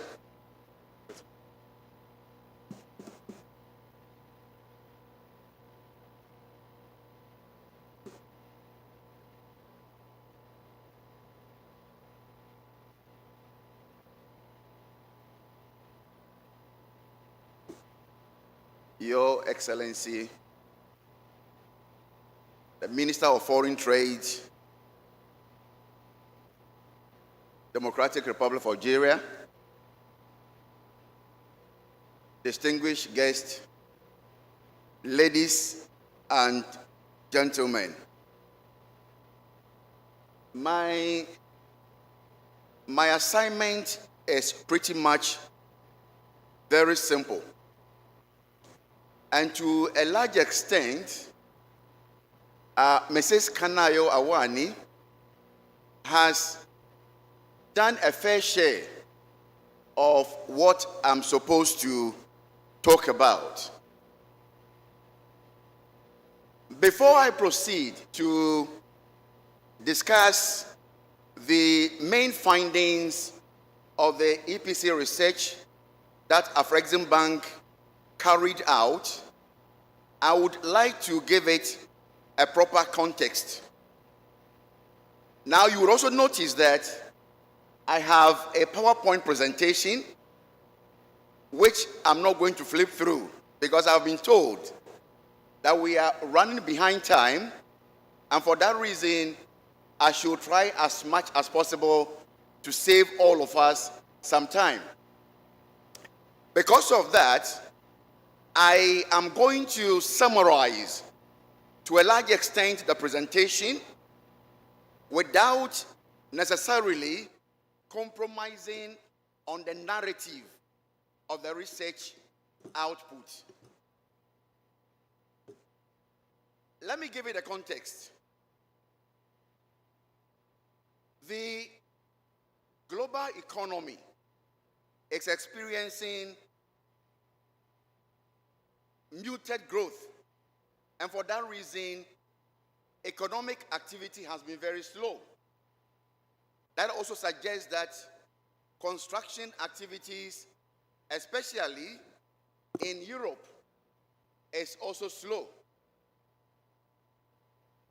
There is also the global push towards energy sufficiency, and that suggests that the production of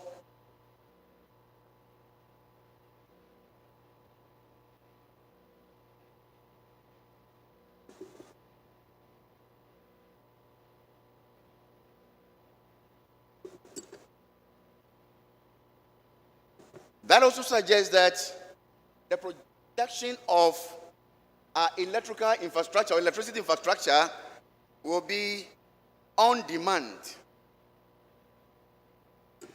Permit me also to highlight that the emphasis on liquefied natural gas on the back of the Russia-Ukraine crisis is also generating a new set of infrastructure demand.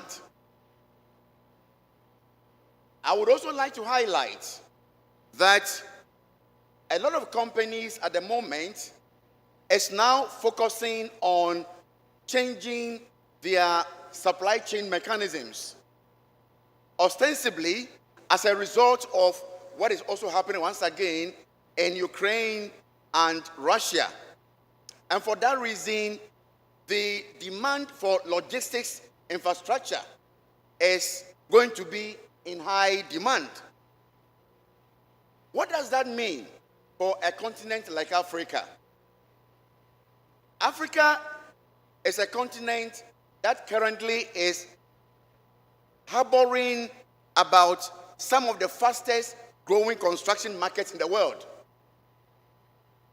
The construction market currently is estimated at about 200 billion US dollars, and it is projected that by 2032, this number could go around 300 billion. What is driving this? The drive for Africa infrastructure expansion is caused by a number of factors. One of them being the fact that we have a very huge infrastructure gap. And so there's a need to close that gap. And that means we must have a lot of infrastructure in place. The second reason is the economic growth that we're experiencing. Economic growth must also be accompanied by requisite infrastructure to facilitate and to cushion that growth. The third reason is simply the fact that there is rapid urbanization. Rapid urbanization would also mean that as a continent, we must ensure that the infrastructure requirement of this movement is accommodated without any catastrophe. And like I said once again, the push for industrialization, where we are lagging behind, is also necessitating the expansion of the continent's infrastructure base. So infrastructure in Africa, the market is very huge.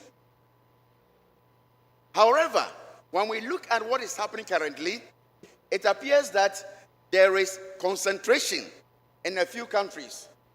For example, the construction market, we have countries like Algeria, we have Nigeria, we have Egypt, we have Tanzania, and we have Ethiopia controlling about 50% of the continent's construction market. And this is also projected to grow further. We have countries like Cameroon, we have Rwanda, which are also expected to experience so much growth in terms of construction. When you look at the regional blocks, we see North Africa as a dominant force in terms of infrastructure and construction market. So we have Algeria, we have Egypt, and a number of the North African countries controlling about 30% of the continent's construction market. When you move across the various sub-regions, Central Africa, East Africa, West Africa, and the rest, you see that we also expect that the construction market can only expand and grow. The narrative, however, is that in spite of this huge construction market and infrastructure market, the participation of African contractors has always been very minimal. The reason we did not know, and the reason we wanted to understand, it is for that reason that Afreximbank decided to undertake a study to understand the EPC sector and to find out what is happening. Why did we embark on that journey? We embarked on that journey first and foremost to understand what is going on, the dynamics of the EPC sector. Two, we embarked on that journey to be able to identify the challenges that is limiting African participation in the construction activities on the continent. And then three, we embarked on that study with a view to making informed interventions based on the findings of that study. So here I am trying to present the findings of that study. What did we do in carrying out that study? We interviewed 3 segments of stakeholders that are in the construction or the infrastructure sector. we interviewed African contractors that are in the business of bidding for contract from government. Then we interviewed African contractors that are not bidding or that do not bid for these EPC projects. Then finally, we interviewed government and government agencies that are responsible for managing and implementing infrastructure projects across the continent. What did we find out? The findings are broken into two parts. First, I want to look at the companies or the firms or the contractors. One thing that they highlighted as being a key challenge for them is lack of capacity. Lack of capacity in terms of procurement, in terms of engineering, and in terms of construction. And this lack of capacity is reflected in their inability to prepare winnable proposals or winnable bids in order to have access to some of these projects. The other challenge they highlighted is simply the fact that sometimes they also do not have access to funding that will help them be able to assess some of these projects and execute them. The other challenge they highlighted is simply the fact that in most cases, they are also not aware of what contracts are available and what contracts are not available.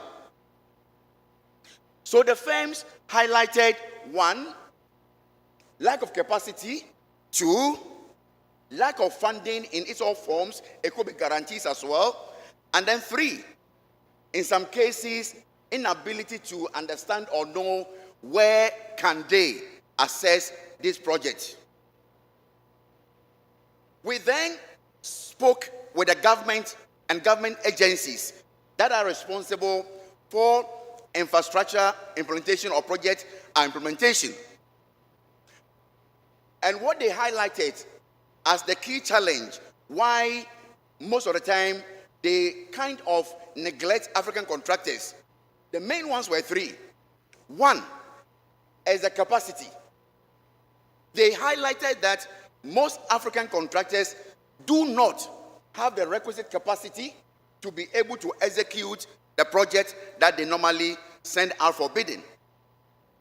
And 2, they also indicated that in some cases, they are not even aware of which contractors have the capacity to execute some projects. And 3, they also highlighted that sometimes they are not able to use African contractors because the project funders normally bring in clauses that would then eliminate the African contractors. This information from the study is what then led Afreximbank to make an intervention with a view to ensuring that, first and foremost, available infrastructure project or EPC project across the continent could be centralized at a place, and then also get contractors to be able to know where they can go to in order to assess this project. In terms of capacity, the bank also decided that the bank will embark on capacity building with a view to ensuring that the skill set of African contractors is up to date so that they will be able to bid and successfully execute this project. And 3, the bank used this information as an advocacy tool to be able to move around the continent and have conversation and dialogue with key stakeholders to ensure that we deliberately, intentionally make African contractors part of Africa's EPC projects. Making EPC projects African-driven so that together we can take our future into our own hands. Thank you very much.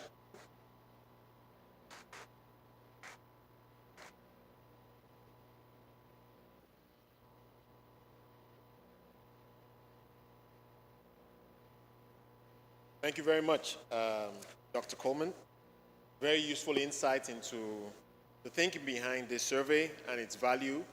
You did see a couple of slides up there to give you a sense of some of the findings. I'm sure if you connect more with the Afreximbank, you'll be able to get even more insights. And as we move forward now, I would like to, it's now time for a live demonstration and presentation of the EPC platform. So I do believe I would that be on the screen? Okay. Introducing the EPC Tenders Platform, part of the Africa Trade Gateway suite of services. The Afreximbank's Africa Trade Gateway is a pioneering digital ecosystem conceived by the African Export-Import Bank and it's supported by Afreximbank and the African Continental Free Trade Area Secretariat, designed to facilitate and amplify trade, commerce, payments and investment across the continent. The EPC Tenders Platform is created to connect African contractors to large African and Caribbean tender and contract projects. The EPC Tenders Platform promotes accessibility to vital information for African contractors, ensuring access to projects, big or small. With a user-friendly interface, contractors can now find projects tailored to their expertise. The Virtual African Intra-African EPC Contractors Forum encourages collaboration over competition. Here, ideas merge, partnerships form, and innovation thrives. And for African governments, sourcing EPC contractors has never been easier. One platform, endless possibilities. Together, we can redefine the future of African construction, leveraging technology to bring dreams to life. Building Africa by Africans, boosting the participation of African contractors in large African and Caribbean infrastructure projects. Join us in this revolution. Register on our platform today to get access to all our solutions and be part of the change.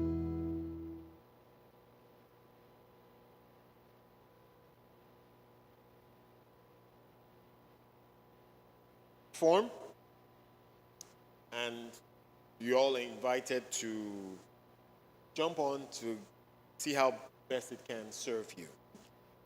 All right, so we'd like to now move on to the first of two panel sessions where we're going to be unpacking some of the themes that we've discussed so far today.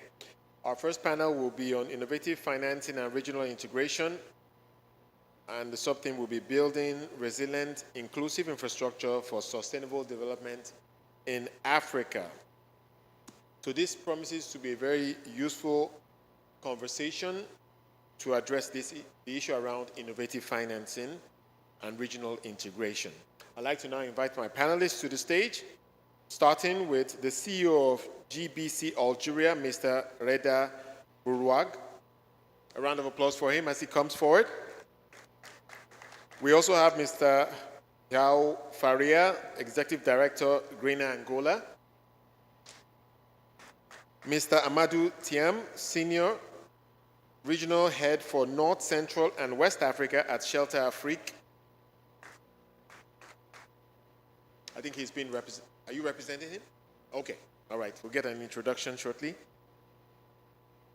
We have Mr. Mohamed Salah Das, Deputy CEO, Condor Group, Algeria. Did see him just now. I imagine he will join us on the platform shortly. I did see him in the room just now. Okay, hopefully he'll join us shortly. Moving on, Ms. Souad Belker, Deputy CEO in charge of strategic planning and value at Group Consider Algeria. We have Mrs. Mariama Bari, Regional Director and Business Development at Pavifort Group.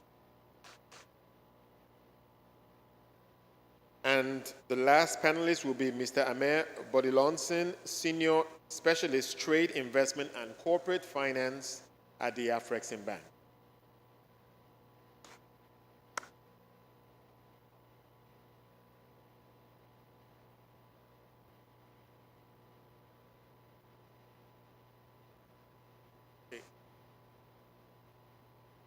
Many thanks to my panelists. Oh, please be seated. Please be seated. Please be seated. We look forward to hearing from you and getting your valuable insights. Okay, I think I'll join you on the panel as I'm the moderator.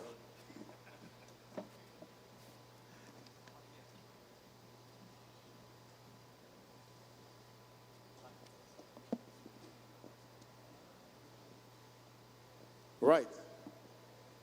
Okay, I would like to start with Amir. The Afreximbank is doing really exciting things.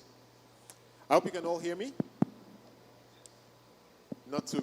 Okay, can we turn up the volume a little bit? Thank you. All right, so Amir, if you can just set the tone for us on Afreximbank EPC financing framework. In just a few minutes, if you can speak to that financing framework from your perspective and how it works and where do you see the opportunities for that framework to be strengthened even further. So help us appreciate what it's about, what it's enabling, and then what's the next step in terms of strengthening it further. Okay, thank you very much, Wally, and we thank our host country, Algeria, for making IATF 2025 wonderful. Je vais essayer de m'exprimer un peu en français et aussi en anglais pour l'audience. Ce qui est important avec le plateforme EPICIS qu'on vient de dérouler et surtout aussi de l'effet de le rapport de sondage qui a été fait par Afrexim pour mettre en place ce programme. Le but était, fur et à mesure, on a pu constater que beaucoup des projets infrastructurels ici en Afrique, dans le continent, ont été exécutés par les étrangers. Et on est en train d'essayer de mettre en place un système et le support nécessaire de supporter nos EPCs, nos champions africains, d'y avoir l'opportunité de sécuriser ces projets, aussi d'exécuter ces projets à travers plusieurs démarches, soit du financement, des plaidoyances au niveau des États, mais aussi en faisant aussi de capacity building. Donc, ce qui est important, c'est quoi?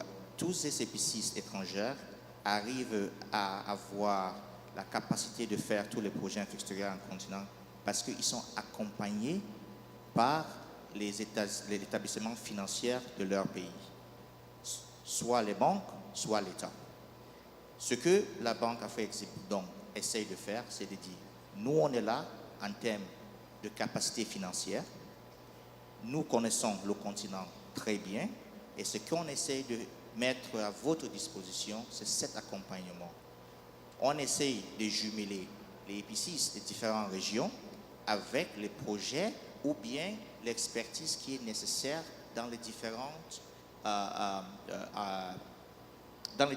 d'autres pays en Afrique. So, what I'm just trying to say is simple. The financing framework we've been able to put together is straightforward. It's to support you with trainings, financing, the necessary diplomacy to have you have a level playing field to be able to compete with international EPCs today. We've noticed that in Africa, that is what was lacking. We gave you our success stories. EPC contractors from West Africa doing contracts in Central Africa, in East Africa, in Southern Africa. EPCs from East Africa doing contracts today in West Africa. EPCs from North Africa doing contracts across Africa and even out of the continent. C'est le but de notre programme. On est disposé à vous accompagner. Les États aussi, ce qu'on met à leur disposition, c'est cette plateforme, une base de données des différents EPCs en Afrique. Notre plateforme aujourd'hui contient en moyenne 184 EPCs qui sont uniquement africaines. Et c'est ça qu'on est en train de mettre en place. Maintenant, si on voit le futur de notre initiative, c'est d'intégrer tous les projets que les différents États africains veulent mettre à la disposition des EPCs pour exécution. On intègre ça et on met ça à la disposition des EPCs africains comme ça, avec les différentes expertises qu'ils en ont, ils pourront exécuter. Et en même temps, c'est parfois un peu difficile aussi de une seule épicerie d'exécuter des projets. On aide les épiceries de faire des partenariats, de faire des joint ventures ensemble pour exécuter les travaux. Comme le Refugee Jump en Tanzanie, c'est ce qui s'est passé. C'était une joint venture entre Arab Contractors et les Swedish et supporté uniquement par des institutions financières africaines où la syndication a été menée par Afrexim Bank. Donc, c'est cet écosystème qu'on est en train de créer et on est content de le dire qu'on voit déjà les résultats et on encourage les épicistes algériens d'y souscrire à notre plateforme. Elle est gratuite, mais ça vous donne cette information globale du continent, du Caraïbe et du monde entier. Je vous remercie. Merci. Thank you. Thank you very much for valuable insights into how it's working and how Afrexim Bank is enabling all of this to work. I'd like to move on to Ms. Belker now. And thank you again for joining us for this panel. I want to talk a bit about sustainability and infusing that into EPC contracts. How can African contractors strike that practical balance between the immediate cost of this project and the long-term benefits of resource efficiency, renewable energy, and green building materials? So infusing sustainable practice into the process, how do we strike that balance? Sorry, I didn't hear you well. Can you repeat that? Okay, can you hear me now?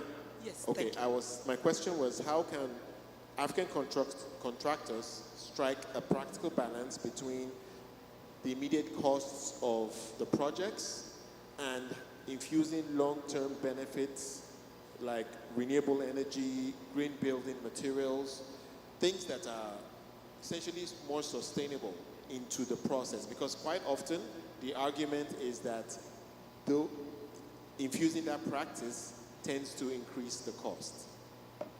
Okay, if we're talking about cost today, already we are, first we are a construction company based in Sierra Leone. We are working in Can different you countries. speak more into the mic so they can hear you? Sorry. Thank you. So today we're talking about cost of project. That's what you meant, right? I wasn't clear. Much better, much better. Yes. We can get cost effective if we can procure on an international basis. If we think about getting materials in international levels. As of today, we cannot have access to all the raw materials in our countries, especially for Paviford, which is working in different countries in West Africa. So now we are doing global procurement in Asia and Europe. That's what I have to say about cost. Okay. Thank you very much. Mr. Faria, if we can get you to chime in now about waste. So waste reduction is often a challenge as well for construction projects. What approaches have you found to be valuable and effective in maybe introducing new technologies into some of these projects that could help to address the issue of waste? Yes. Sorry. Good morning, everyone. We have a little bit of problems listening. Sometimes I apologize. it's working. There seems the signal is a bit spotty sometimes. Okay. But I hope you got the question. Yes, I understood. Okay. So talking a little bit about waste. The construction activity is an activity that produces a lot of waste. So we need to find ways of being more efficient so that these projects don't have such a strong footprint on the environment and as well be more profitable for the companies. We manage waste on our group on several ways. We have internal quality and waste management procedures in all of our projects that enforce that we need to recycle the materials that we use. We try to use the materials on a local basis, try to source the materials locally so that we don't have waste and pollution of bringing the materials from afar. So we are investing a lot in our group in building materials. Also, there is the question of planning. Nowadays, we have more efficient planning tools. We can use AI, we can use tools like BEAM, which are tools that allow us to do a more precise planning on the construction so that we have lower waste and we can be more efficient. We know which quantity of materials we'll need on that project, when to buy those projects and planning. So I would say that we need to be, the goal to reduce waste is being more efficient. It's recycling the materials wherever is possible and trying to source materials from the nearby places and using the new tools that we have available, which increase a lot our productivity. You mentioned recycling and AI. Can you give us a sense of how much savings potentially we can make from applying these approaches that you spoke to? Yeah, so I don't have the numbers on my head, but you have a lot of savings. Sometimes in some projects you can have savings of around 30 to 40% on the projects, using some of the materials that you've used previously on other projects, or using these AI instruments to be more effective. Okay, thank you very much. Okay, let me move on to Mr. Salah now. Salah Das, thank you. On financing models and risk allocation. So project financing and PPP structures often face challenges in allocating risk between governments, lenders, and contractors. So from an African context, if you can just share your thoughts on what innovative risk-sharing procedures or mechanisms could make EPC projects more bankable and sustainable.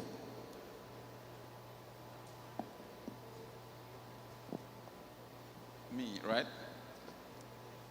No, it's for him. Mohammed, that was for you. Okay. Yes, go ahead. I think he's listening to the translation. It's a bit of there's a signal problem, I think. Go ahead. Bonjour.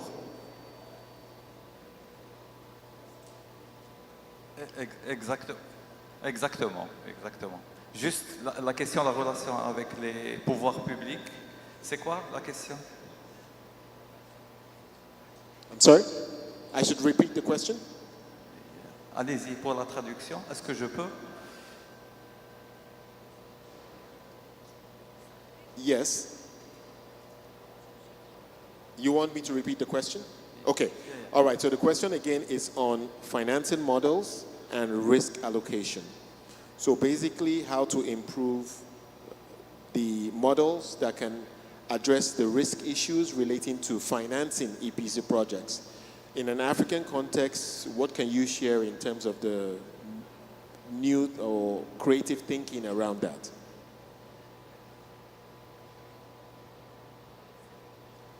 Ok, donc pour nous, Condor, le groupe Condor dispose d'un groupe de 32 entreprises et parmi nos secteurs d'activité, qui sont 12 secteurs d'activité, c'est le BTP et la construction et l'immobilier. Nous participons à construire beaucoup de projets en Algérie, des projets privés comme des projets étatiques. Et effectivement, nous avons l'accompagnement des financements pour ce type de projet. Maintenant, pour la gestion des risques et pour les process que nous mettons en place, bien sûr, nous avons des garanties d'assurance qui protègent ou qui nous protègent autour tous les projets, évidemment. Et puis, nous mettons à disposition tous les moyens nécessaires dans notre politique HSE qui nous permet de sécuriser au maximum les constructions ou les projets. Aussi, concernant la relation avec les institutions de l'État, elle est prédéfinie, elle est réglementée, elle nous garantit la protection pour mener à bien tous les projets que nous entreprenons, que ce soit des projets de construction ou autres. Et nous participons actuellement, à titre d'exemple, dans la construction des fermes solaires en Algérie, qui est un très gros projet pour l'Algérie, 30 000 MW, donc c'est énorme. Et nous prenons en production locale tout ce qui est câbles solaires, tout ce qui est panneaux solaires et toutes les structures métalliques pour accompagner ce type de projet. Yes, thank you. Thank you for sharing that. But again, the real point I'm hoping you can speak to is making these projects bankable, because sometimes you are trying to do projects in Africa. To get the financing is very difficult because of different issues relating to how the project is structured. So what have you learned in terms of your approach to projects that ensure that those projects can get the financing they need? So making them bankable.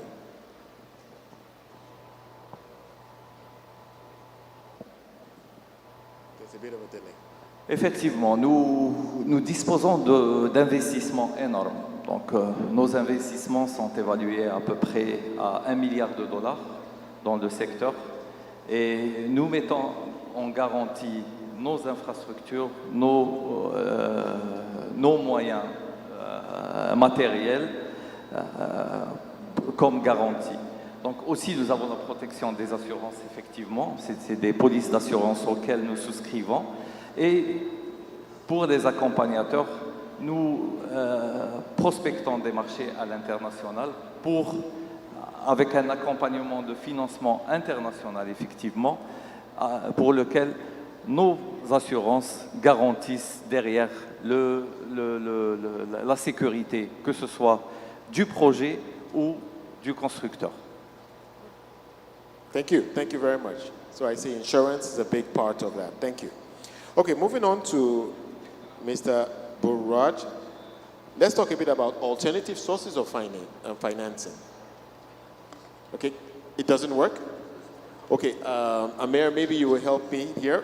So you could, fortunately we have a translator on the stage. Okay, so I wanted him to speak to alternative sources of finance for EPC projects. So we're talking about everything from green bonds, diaspora bonds, beyond what they would traditionally approach, they would get from the banks and so forth. Can you just get his perspective on that? Donc, bref, la question, c'est relatif à des autres moyens de financement que des moyens de financement conventionnels par les banques. Qu'est-ce que vous en dites? Comment est-ce que les BCIS peuvent les utiliser pour supporter l'exécution de ces projets? Je tiens à dire bonjour à tout le monde. Juste avant de répondre sur la question, je veux juste faire souligner les capacités des EPCistes algériens, parce que, comme vous tous savez, que l'Algérie, dans ces 2 dernières décennies, a vécu une révolution de construction. En 2006-2007, on était dans un déficit d'1 million de logements. Actuellement, on a réalisé plus de 2 millions de logements et ce déficit, il n'est plus, d'accord? Et là, aujourd'hui, nous sommes passés sur une autre gamme de qualité et avec un objectif de ne pas faire du logement et de faire un lifestyle, d'accord? À travers des projets intégrés et avec des projets qui sont réalisés au mode EPC. Aujourd'hui, le premier bailleur de fonds en Algérie, c'est bien l'État, donc les financements sont des finances étatiques et accompagnés par des banques algériennes à travers tout ce qui est garantie soumis aux entreprises algériennes pour postuler au projet EPC. Et en l'occurrence, notre entreprise, nous sommes sur des contrats de garantie avec un fonds national, qui est la CGMP, qui garantit les marchés publics et tout. Et nous sommes sur des programmes de réalisation des hôpitaux en EPC. Là, nous avons une dizaine d'hôpitaux avec un programme qui avoisine les 2000 lits. Et tout ça, c'est supporté par soit des banques algériennes ou soit des caisses nationaux qui provide des garanties dans le but de la réalisation des projets EPC. Voilà. Well, thank you for that. If you could also ask him, I'm just curious to know, because you mentioned that you are doing a lot of construction in Algeria right now, huge expansion, addressing housing, hospitals, and so forth. To what extent are we seeing Algerian EPCs being involved in that process? Because if you come to my country, Nigeria, for example, you'll find that many of the construction companies are from out of the country. But I just wanted to know to what extent Algerian EPCs are involved in this huge expansion of development we're seeing in your country now. Donc, à ce qui vous avez fait mention du fait qu'il y a beaucoup de grands travaux qui sont en train d'entamer ici en Algérie. Donc, il veut juste savoir, est-ce que c'est les EPCs algériens qui sont impliqués à l'exécution de ces projets, ou c'est ce qui se passe ailleurs en Afrique où beaucoup de ces projets sont effectivement gagnés et ils sont en train d'être exécutés par des EPCs hors de l'Afrique, hors du continent? Comme vous savez, comme il a déjà mentionné notre collègue de l'Afrique Zimbank, le mot-clé dans les projets EPC, c'est bien les finances. Donc, lorsque nous avons des projets qui sont financés par des banques ou bien des fonds occidentaux, dans la majorité du temps, c'est ces banques-là qui sont en train de pousser ou bien qui ont un appui, un apport sur l'entreprise qui va, ou bien l'EPC qui va prendre le projet en charge. Pour nous, l'Algérie, disons comme entrepreneurs, nous sommes prêts et nous avons tous les moyens et toute l'expérience pour débarquer sur l'Afrique. C'est spécialement, si on va dire par exemple sur le logement. Aujourd'hui en Algérie, on est en train de faire un logement 100% algérien, from A to Z. Et écoutez, avec un prix très très très compétitif. Donc aujourd'hui, aujourd'hui, c'est juste pour avancer un peu dans les chiffres, on est en train de faire plus de 200 000 logements par an. Donc c'est une capacité importante qu'on peut la mettre facilement sur l'Afrique, mais reste le problème, c'est l'accompagnement financier et l'accompagnement bancaire à ces entreprises pour se mettre des garanties, pour financer et pour donner une faveur à ces entreprises algériennes pour se positionner sur l'Afrique. De notre part, nous sommes prêts et je vais dire sur notre entreprise, on est en train de négocier des projets sur la Libye, sur la Zambie, sur d'autres continents. On est là. Voilà. Okay, thank you. Thank you for that. Let me move on to Shelter Afrique now. I know Mr. Thiam is not on the stage, but he is being represented. Let's hear from you on the future of EPCs in Africa. And I really want to reiterate the point that what Afreximbank is doing here is so transformational for the local contractors on the continent. Because as I mentioned, even in Nigeria, my country, many of the contractors are from abroad. So it's great to see an institution like this support local contractors. So given what Afreximbank is doing in this EPC framework space, what's the future that you see for EPCs on the continent? Thank you, Mr. Wale. So this question is one hour question, but I will try to give me the summarize concise in 5 minutes. response. Donc je vais switcher en français. Tout d'abord, merci à l'équipe de Afrexim et à l'IATF de nous avoir associés à ce très important moment de réflexion et de matchmaking, pour reprendre un peu les termes de EVP Canayo. Juste rapidement, la Banque de développement Shelter Afrique est l'unique banque panafricaine qui intervient dans le logement et le développement urbain. Donc c'est important d'abord de camper le débat et après je vais essayer rapidement de venir à la question. On est en train de voir comment, j'essaie de rephrase votre question, comment les 20 ou 30 prochaines années, les entreprises africaines vont participer à la construction de l'Afrique, essayer d'avoir une part plus importante de ces 90 milliards de dollars dont on a parlé ce matin. C'est comme ça que je le vois. Par rapport à cela, je veux aussi donner un chiffre. On est, par rapport à l'agenda 2063, il y aura plus d'1 milliard d'Africains qui vont être urbains. 1 milliard d'Africains qui vont être urbains d'ici 2063. Qu'est-ce que cela veut dire? Cela veut dire, certes, il faudra construire énormément de logements, mais il faudra faire des infrastructures énergétiques, il faudra faire des routes, il faudra donner des services urbains. Donc, en réalité, nous avons un grand défi de pouvoir être à la base, on va dire, de la construction de ce monde-là. Maintenant, en termes de questions, 2 questions se posent. Qui va faire ce travail? Et je pense que les EPCs sont, à mon avis, le levier idéal. Et deuxièmement, comment allons-nous construire ces infrastructures de manière générale et ces nouvelles villes? Par rapport à cela, lorsque on regarde votre question et les 3 pans qui la composent, le premier point, c'est la question du financement.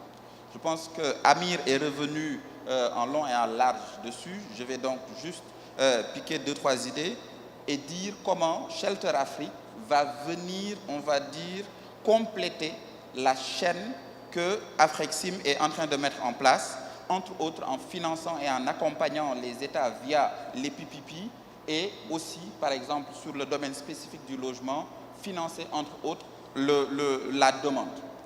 Mais une question se pose. Nous sommes en 2025, nous ne pouvons pas construire comme nous construisions il y a 25 ans ou bien il y a 50 ans. Je pense que la question de la durabilité a été abordée et cette question de durabilité-là, elle est importante. Pourquoi elle est importante? Nous avons une opportunité unique de pouvoir faire les choses correctement. Si vous voyagez un peu à travers le monde, vous voyez de plus en plus des villes entières qui mettent en place des programmes pour pouvoir faire des programmes de décarbonisation. C'est un terme qui revient de plus en plus. Ou bien mettre en place des programmes pour pouvoir réduire la vulnérabilité au changement climatique. Nous avons, nous, l'opportunité de faire les choses correctement from scratch. Donc, pour pouvoir le faire, il y a un certain nombre de préalables et parmi les préalables, la question des matériaux de construction, à mon avis, est fondamentale. Nous sommes en Algérie, je pense que monsieur vient de le dire, 100% des matériaux de construction utilisés dans la construction en Algérie est produit localement. Qu'est-ce que cela veut dire?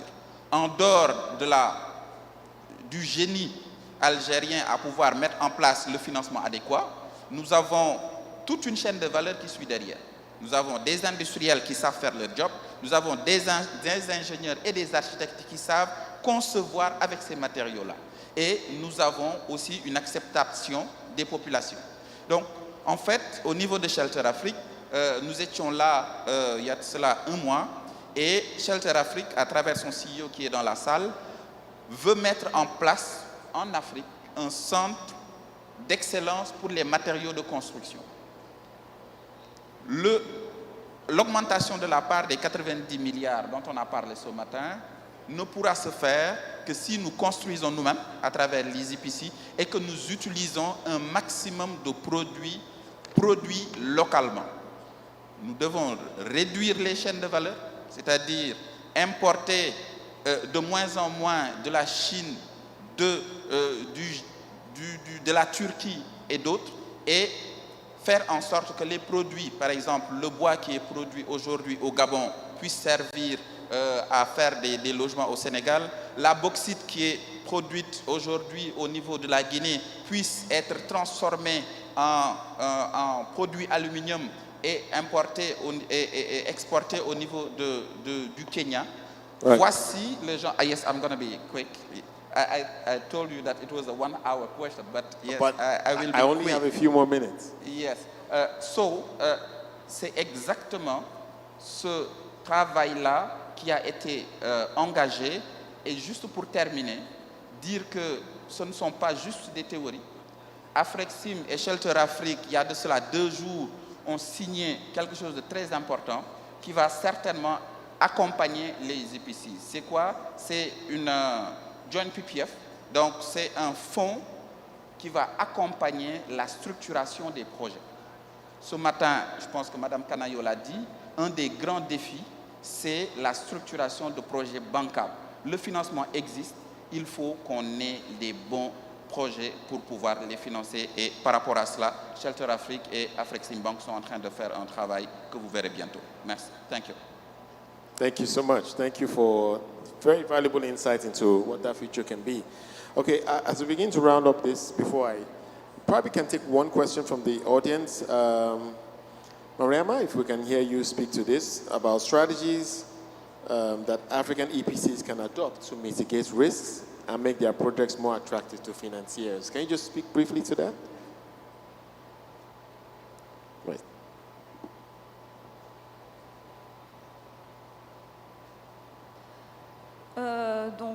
Oui, nous, c'est Ecocider, on est une entreprise de réalisation. On a déjà réalisé plusieurs projets en EPC ici en Algérie. On est spécialisé dans le bâtiment et travaux publics. On est aussi en Afrique, dans quelques pays. Les projets qu'on a pris en Afrique ne sont pas en EPC, par contre.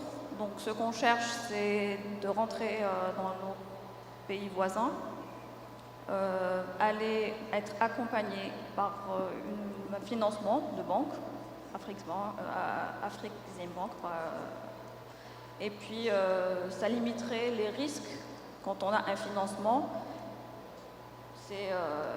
Ça accompagne énormément, donc c'est ce qu'on cherche. All right, thank you very much. And again, I am under pressure to wrap this up, but I want to open this up very briefly to the audience. So if we do have questions, I apologize. I may be able to take perhaps just one question, and after this, you will be able to connect with the audience. Do we have a microphone? Do we have a microphone that we can share with the audience?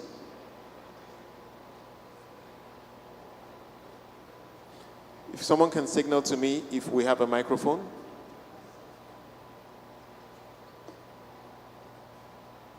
Okay.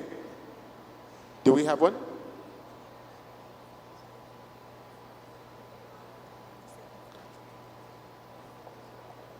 Est-ce qu'on peut avoir un micro? Do we have a microphone? Just let me know. Otherwise, we may have to just move on. Okay. Thank you very much. We'll take one question. Just one. I apologize. Very quickly, please introduce yourself and straight to your question, very briefly, because we really need to round up now. Okay, sir, we'll be very quickly. I'm Naman Busbiya. I'm the International Institute of Banking and Finance. My question is about the sustainability and the bankability. The problem you asked in the beginning of the I think we're struggling to hear you. Can you just speak a bit louder? Yeah, I will speak a bit louder.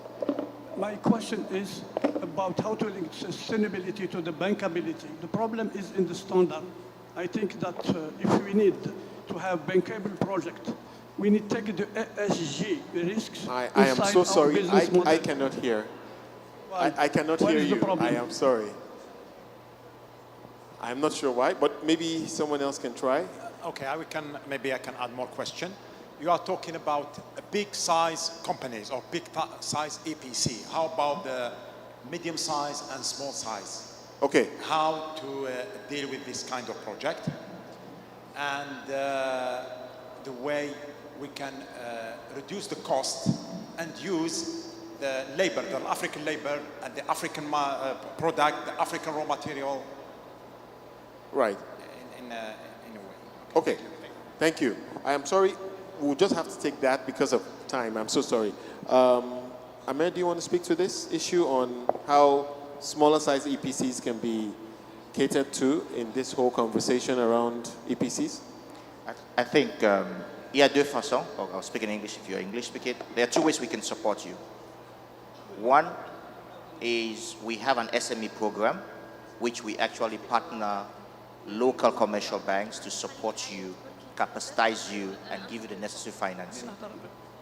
Another way is actually doing joint ventures like I'd mentioned.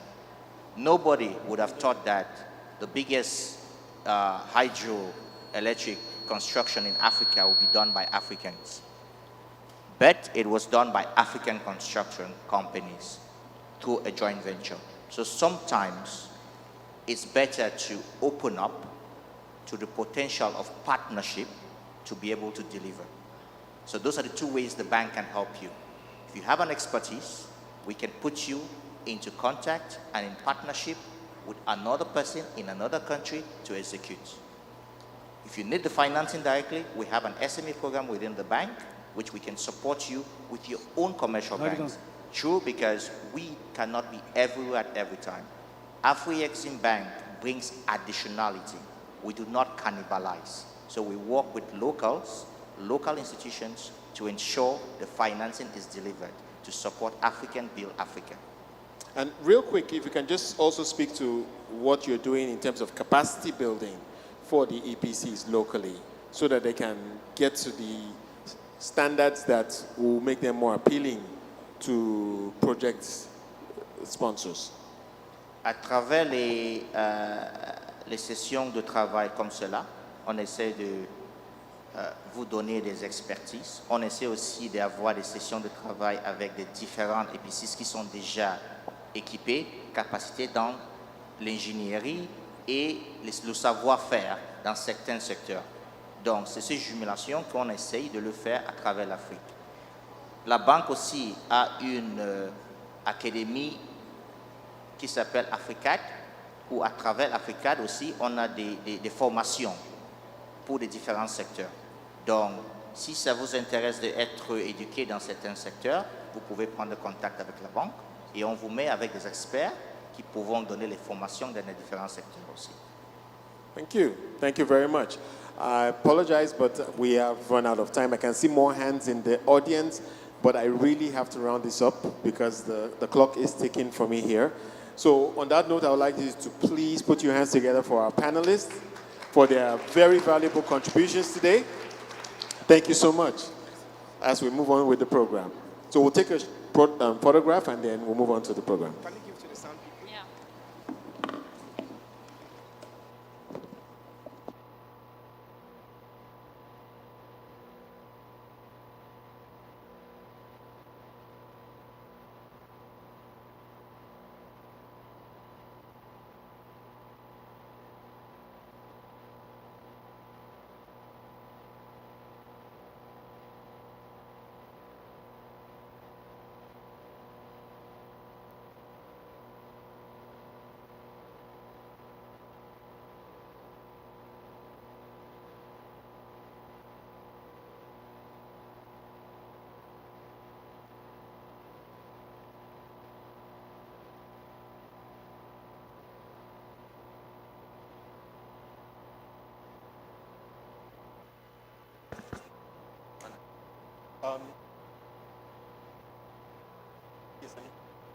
All right, before we move on to the next panel and begin to wrap things up for today, we do have a short video that we'd like to show you. So we'd like to turn your attention to the screen.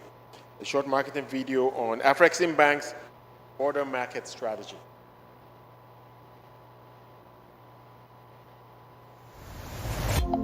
Where countries meet, Africa thrives. Border markets are more than trade zones. They are engines of the local economy. In SADC and COMESA, cross-border trade makes up over 40% of intra-regional activity, and most of it is driven by women. Yet many trade through informal channels, facing high costs, policy gaps, and no access to finance. Afrexim Bank is stepping in with a vision. The vision to formalize, finance, and strengthen border markets across Africa. We're investing in infrastructure, from storage and transit hubs to business parks and border posts. And we're powering digital trade with tools like the Pan-African payments and settlement systems and platforms to boost transparency and trust. The goal? Empower SMEs, especially women and youth, and open new avenues for financing and growth. By 2026, we aim to disburse $500 million, unlocking jobs, improving trade, and connecting Africa. This is more than trade. It's its transformation. Afrexim Bank, transforming Africa's trade.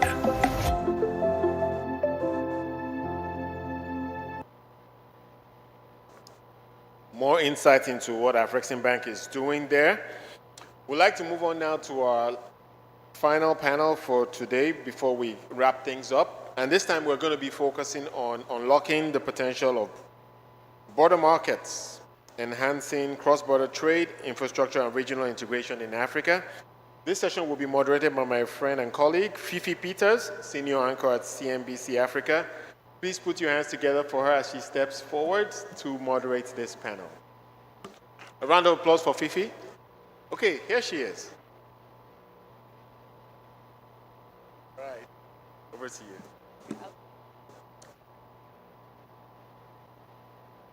Good afternoon, ladies and gentlemen. Bonjour. It's an absolute pleasure to be with you today as we talk about one of the areas that I am most passionate about as a fellow African and as a journalist. And of course, that is how Africans can do more trade and more business with Africans to truly realize the growth potential that our economy has. As Wale did say, we are going to be discussing unlocking cross-border trade, enhancing cross-border trade, looking at measures to enhance infrastructure further, as well as looking at ways to increase the level of regional integration across the continent right now. And I have the distinct pleasure of being joined by experts in the field who will be weighing in on this and just helping us understand how better to solve for a complex but exciting opportunity on the African continent. And so, ladies and gentlemen, if you could please assist me in welcoming them on stage with a warm applause, beginning with Mr. Stephen Tiang. He's the Managing Director of B-Smart Technology.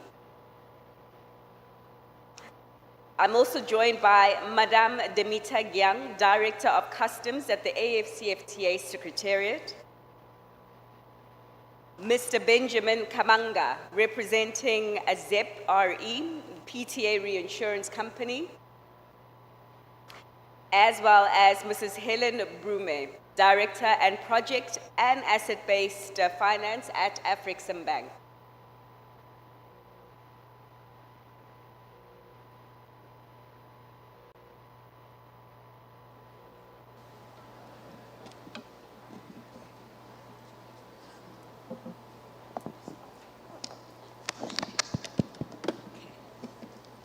All right. Fantastic.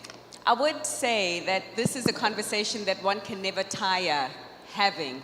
And it's a conversation that we must have until we realize the potential and the objective of what is envisioned under this one Africa, one common place, the freedom of goods and services and even people, the realization of the demographic dividend, the youth dividend, all the great opportunity that we speak of, and we're going to continue to speak here again. And Helen, perhaps maybe to begin with you, because I think everyone in this room understands and appreciates that infrastructure is critical to unlocking any form of smooth trade, specifically the AFCFTA. And perhaps maybe you can help us understand from your vantage point, what progress are you seeing in that regard, ma'am? Thank you very much. So if you think about what the AFCFTA seeks to accomplish, I mean, intra-African trade on the continent is at about 14%. And the mandate of the AFCFTA is to increase that to 40% by 2040. There are three ways to do that, right? You can focus on liberalization of tariffs, right?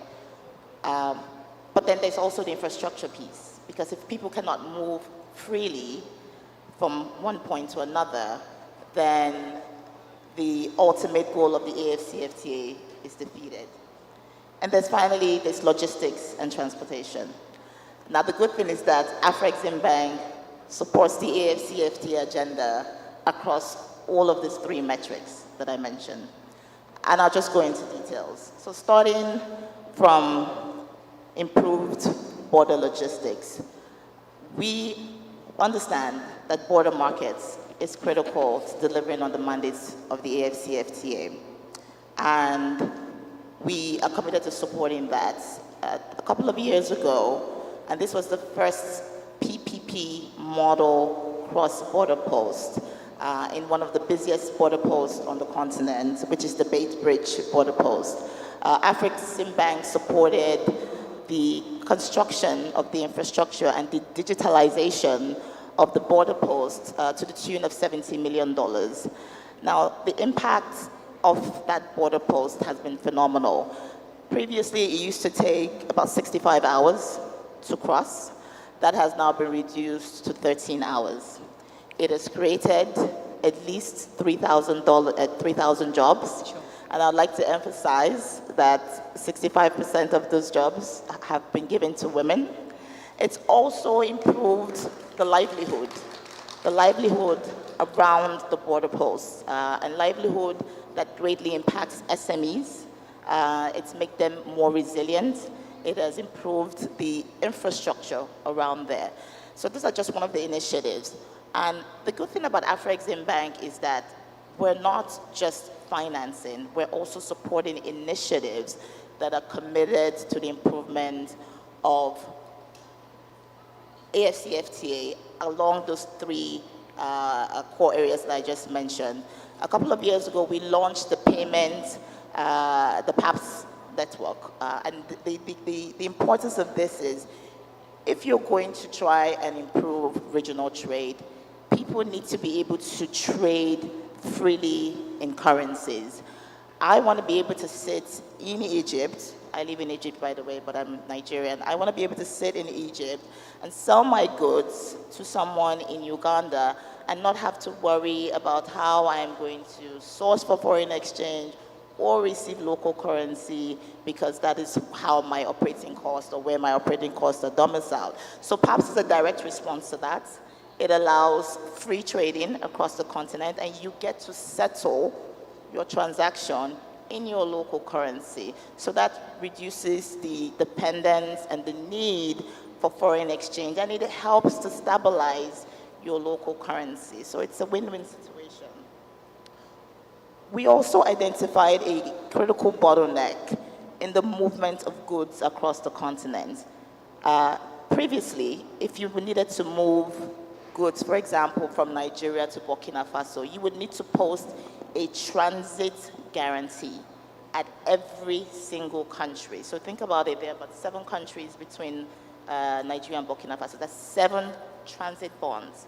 So how do we do that? We've partnered with ZEPRI, right? And we've launched a $1 billion transit guarantee scheme that essentially allows you to post just one bond, and that bond gets you across all the countries. So obviously it reduces transport time, it reduces the nightmare, it reduces costs. And so those are some of the initiatives that we're doing. In addition to our traditional financing, which includes project finance solutions, guarantee solutions, advisory and capital market solutions, and finally project preparatory solutions. Thank you. Thank you for that. And I think that the example of Bait Bridge is an example of what a working solution can look like. And I think that the argument that is made is, how do you scale the success that perhaps has been achieved at Bait Bridge? And so I just want to continue setting the context of what the current picture does look like right now. And perhaps, Madam Demeter, let me come to you with the opening context, because harmonization is key. And when you look at customs, they're often seen as the heartbeat of cross-border trade. It's something that you speak about quite often, I have seen. But maybe you can update us as to what are the reforms that are in need of being urgently addressed to keep the heartbeat of cross-border trade under the AFCFTA strong, ma'am. Thank you very much. Harmonization is key, like you said. And that is the overall objective of the AFCFTA when it comes to customs. It is really about harmonization of processes and procedures. And so what the AFCFTA has done is that it has established a very strong legal framework. Because then within the AFCFTA agreement, you have an annex on customs cooperation and mutual administrative assistance that then enables customs to exchange information. You must understand with me that information is key. If the other customs administration know what it's about to receive, it enables them to act faster and act in accordance with rules. He also does have an annex on trade facilitation that then talks about interventions that are then really needed to support trade. Because it's not about the agreement. The agreement establishes the legal framework, but then there are interventions that are needed then to support the movement of goods. He also has a full dedicated annex on transit, governing the transit regime within the continent. And one of the things that harmonizations that have taken place is that we have the AFCFTA transit document, so that you don't have a different transit document at each border post that you cross. The Council of Ministers adopted it at the 16th Council of Ministers meeting. So we have an AFCFTA transit document as foreseen by the agreement. And then it gave the foundation for us then to have the regulation on the transit guarantee scheme, because then we are working on the transit guarantee scheme with Afreximbank. She has already mentioned, the challenges of having to post a bond at each border that you cross. And so we have now a regulatory framework that will govern the AFCFTA transit guarantee scheme. But we've also developed some digital tools that help customs, the harmonization within customs procedures. One of it will be the AFCFTA e-tariff book, because then we have the tariffs online. So you can access it virtually from your mobile phone, and then you can assess the tariff that is paying to your export market. What tariffs would you be paying?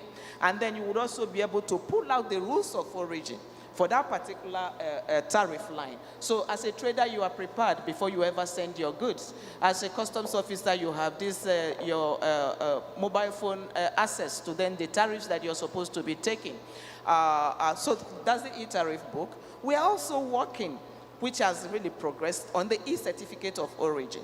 We no longer want paper documents pushed. So we are trying to make the certificate of AFCFTA certificate of origin an e-certificate of origin, so that you can sit in the comfort of your country, push the certificate of origin to a central platform that the AFCFTA is developing, and then the AFCFTA will push it to the destination country. And of course, this then helps, and then it really cuts on time and some bureaucratic bottlenecks. So we're working on that. And then the other one is the one that we've already talked about, which is the single bond guarantee, which would also operate through a platform. And so we are also, these are areas that we have managed to harmonize. But then we are also harmonizing other areas, the authorized economic operators.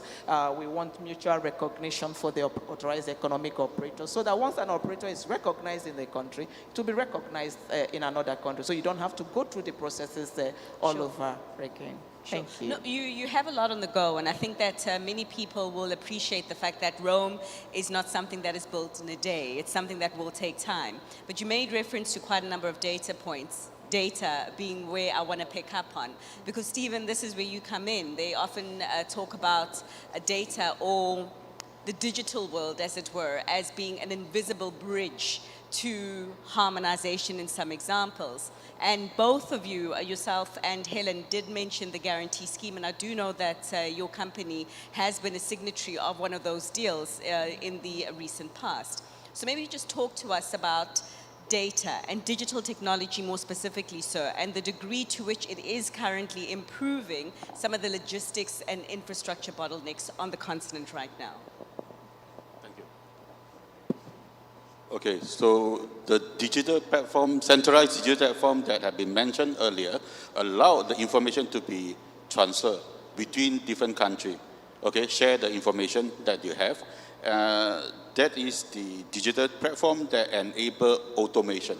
So you do not need the carrying agent or transporter to repeat the process from border to border.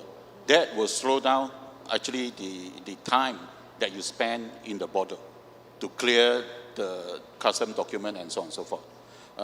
To further improve this automation, we add in different technology like OCR, okay, they're able to recognize driver, okay, able to recognize number plate, able to recognize container number, so that the driver can actually now, the border station can actually now have a green lane.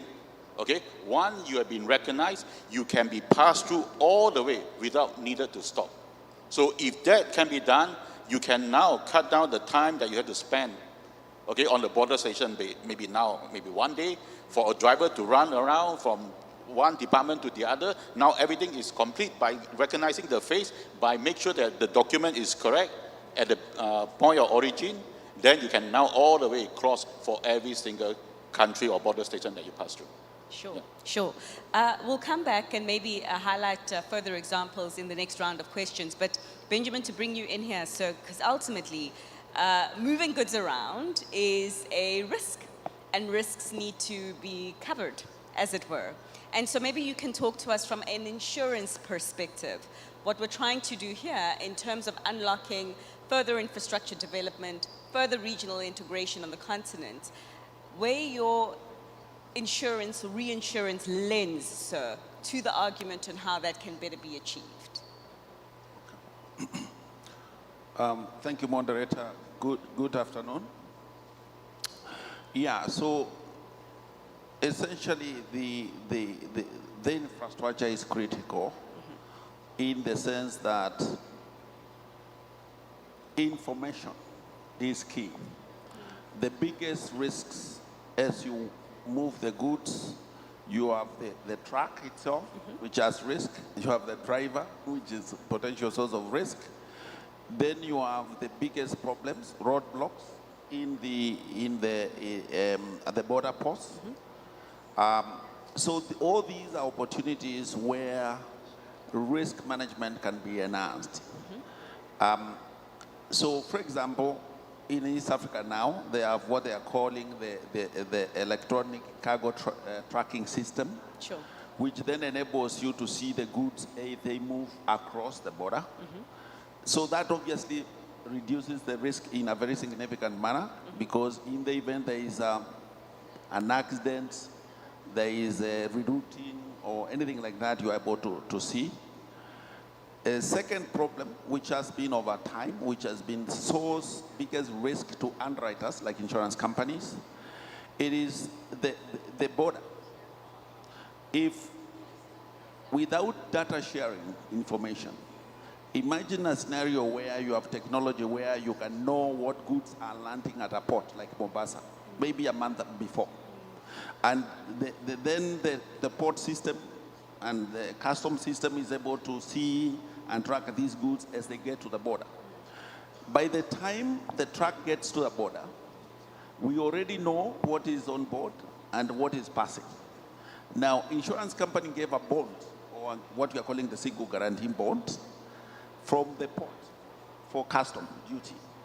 As soon as the truck passes that border, that liability extinguishes. So you can imagine from the insurance company, the risk management part is better, because the ability to know the liability has extinguished for that voyage is important, because then it means that carrier can be able to get another bond because he has already, the liability has expired, and you are able to track it across. So the essential thing about infrastructure, one can see it in three. There will be physical issues, which is like making the tracking system, that's important, making sure that data sharing is working well, and making sure that, and these days we have what we call the one border stop posts, where essentially as soon as you land, goods pass by, we are efficient. That will help insurance companies to be able to monitor their liabilities. But most importantly is having people, because infrastructure is always not physical, it is not even the data itself, it is training people to have the right attitude towards trade, to have different attitude towards different types of traders. Not the big companies, also in East Africa, we call them mamabogas. You know, the people who cross over with the goods, carrying on boda, which is a bicycle, having a positive attitude to facilitate their trade. Sure. Because they are critical to the economies of our region. So that's what I would see as infrastructural development, which will help risk management. I guess if we, just moving on to the second round of questions, and Benjamin, starting with you this time, if I phrase the question differently, you've got a couple of instruments that the development finance institutions like Afrexim Bank have put onto the table to make it easier and less risky for traders to trade. I suppose big business, small business as well. You've got some of the innovations that are happening in the digital space that are increasing the availability and access to data. One can argue that a lot more can be done, but there's a lot more on the table. And I guess if we look at the price of insurance right now, sir, with all these instruments to help guarantee the risks, to help guarantee a bond, as it were, is it positively impacting the price of insurance for companies big and small who are looking to increase their trade across the continent, sir? And can that be improved? Certainly. It's a good question, because early in this year, we launched the Trans-Africa Board Alliance. We call it TABA. This is a partnership between ZEPRI and Afrexim. And essentially, what we set out to do is to make it possible, bringing on board infrastructure of technology, bringing on board risk capacity. Because to underwrite that risk across Africa requires a lot of capital.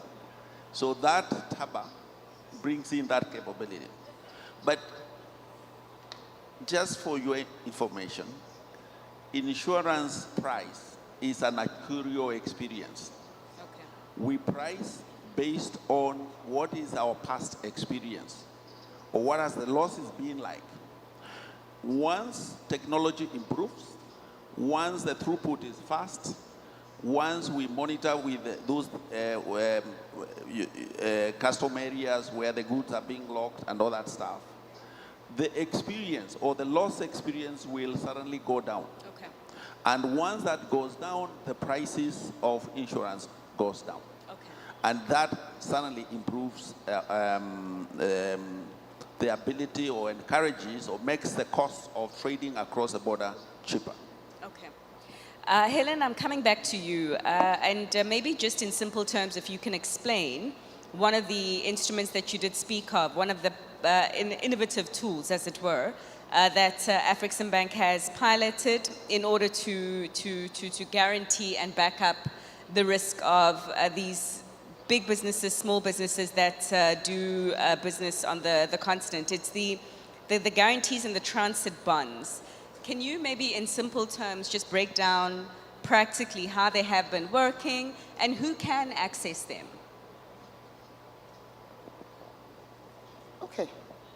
So I'm going to ask ZEPRI to help me out if I need help. But I mean, the way we've set it up is essentially open to anybody who sees the need and who is actively involved in transportation, movement of goods across the continent. It is posted as a single bond, like I mentioned. ZEPRI, being the insurance firm, is literally the face. Okay. What Afrexim Bank is doing is backstopping it behind the scenes with ZEPRI. It's $1 billion. I believe the maximum bond amount, correct me if I'm wrong, is up to $10 million for each bond. All That's right. the maximum. Okay. And I think it's a very fair amount given, you know, the research that we did to support that and arrive at that amount. And the idea is that because 41 out of the 55 countries in Africa have signed up to the AFCFTA, sure. It was very easy to convince them that, look, if you really say that you're supportive of the AFCFTA, and if we have identified that the movement of goods and services is a bottleneck and an impediment to the implementation of the AFCFTA. You need to agree as a country that you will accept this one bond that is being posted by the transporter moving across the country. And then that is what we've done. And, and that goes, along with our mandate to improve trade facilitation. So it's not just providing the instrument, but also working with the government to ensure that they are aligned in what we're trying to accomplish. And I'll just add that, at the time the AFCFTA was being launched, one of the issues that was raised, especially by the African countries, was the potential loss in revenue, right? Because when you open your border posts, then obviously goods are coming in freely. It may stifle your local economy. So there was that very genuine concern. So we said, okay, how do we give African countries the comfort that whatever revenues they are losing is fully compensated for and can be recouped once or as the mandate of the AFCFTA is implemented and as activity picked up. So we've launched a credit fund. It's a $10 billion AFCFTA adjustment fund. Sure. And I emphasize on the word adjustment because you're trying to make them whole, the countries that could be losing out with the implementation of the AFCFTA. And we mobilized it with about $10 million, which essentially is to facilitate, conversations and getting people to the table to agree on how exactly things would work. The idea is that this fund will be used, and the mechanics are still being worked out, but when the fund is fully operational, it would be used to somehow compensate the countries who feel that they might have lost revenues from signing up and opening up their borders. Okay, because I asked the question around access as well and how companies can, sign up for such instruments with intent. Because if we do look at a lot of the business and commerce activity on the continent, it's a lot in the informal market. And Stephen, I'll ask this question to you as a follow-up, because if you look at the informal market as well, there's question marks on the level of digitization that is currently present in that market. And therefore, as a build-up, what kind of innovations are there or do you see forthcoming that can potentially help increase the level of digital inclusion in the informal market such that they are able to also access some of the opportunities of a broader regional and cross-border trade? Okay. What we see for the border trade or to be improved, one thing for sure, I think the currency. Currently, the biggest barrier for the trade will be the currency. So what happened is that the driver is from country A.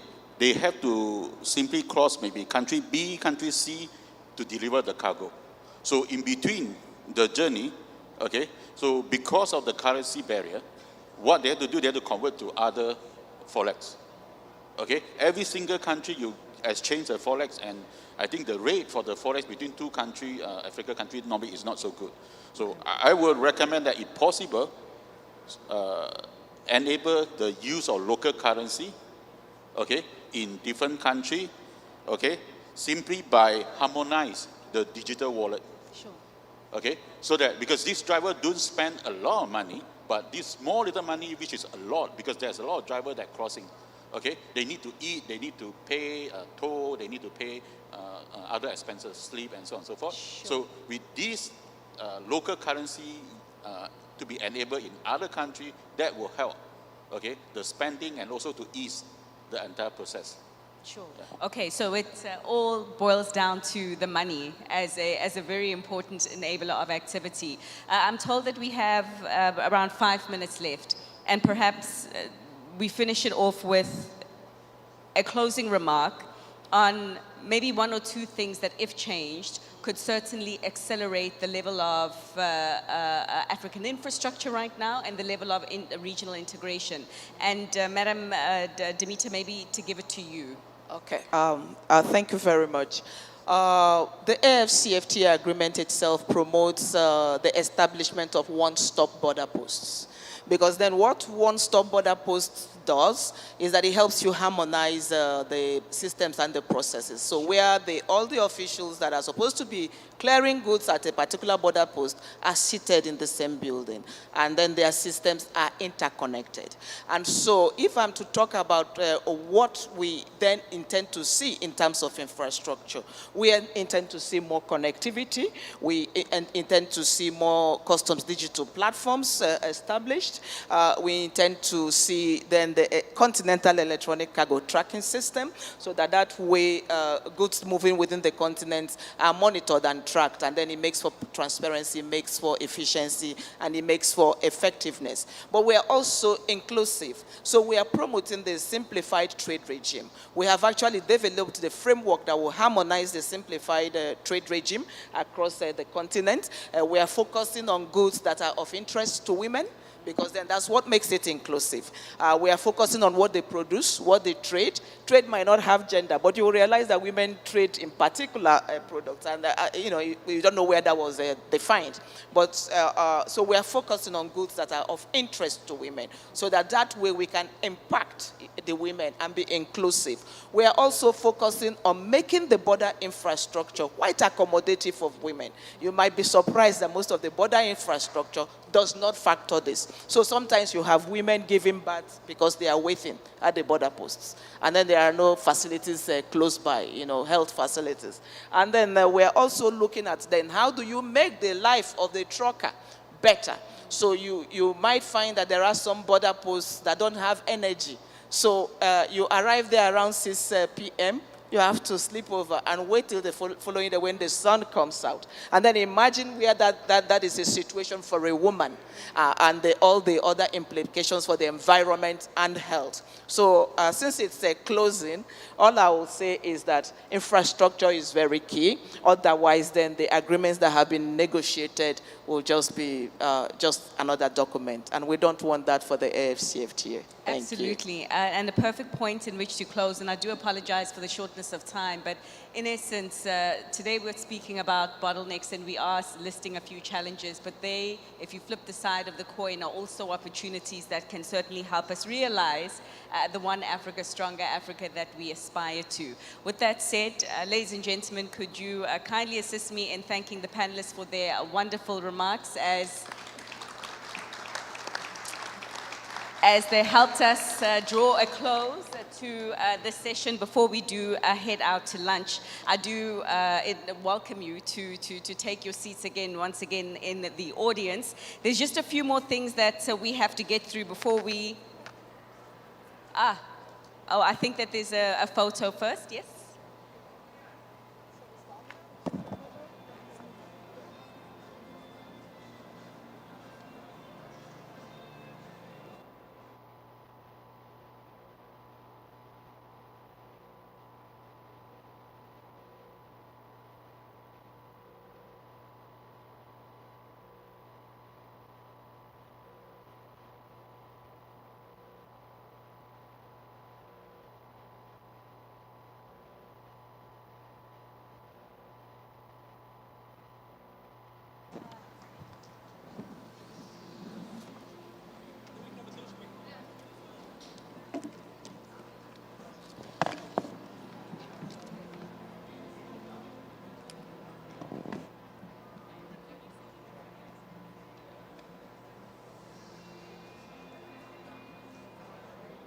And so, ladies and gentlemen, before the session officially comes to an end, I would just like to ask for your patience once more, and ask for your assistance as well in inviting our speaker to give closing remarks, in a sense, for what has been quite a fruitful opening discussion today. So can we please welcome on stage Mr. Ayman Al-Zogbi. He's the Director for Trade, Investment and Corporate Finance over at Afreximbank. So you're welcome. Thank you very much, ladies and gentlemen. It's been a long day, I understand, but I've had, I believe, very fruitful sessions in which we have been able to display the success stories that Afreximbank had in working with African construction companies. It's been a long journey, but it's not over yet. We're trying to expand this very fruitful and very successful initiative to include the whole continent and all African construction companies that we can work with. Let me speak of Algeria. Since we are in Algeria here, Algeria is very much equipped with very strong construction companies, very capable construction companies in various fields and activities, and we would like to unleash our program to work closely with Algerian companies to be able to benefit from this initiative in so many other African countries. I hope that in 2027, we're doing Intra-African Trade Fair in Nigeria. We'll be displaying here success stories of the projects we've been able to conclude and do with Algerian companies. Thank you all very much for being patient with us. Thank you for your participation in this very important workshop. We look forward to engaging you all in business. This is a call for cooperation, a call for support, a call for further engagement. God bless you all, and thank you very much. Thank you.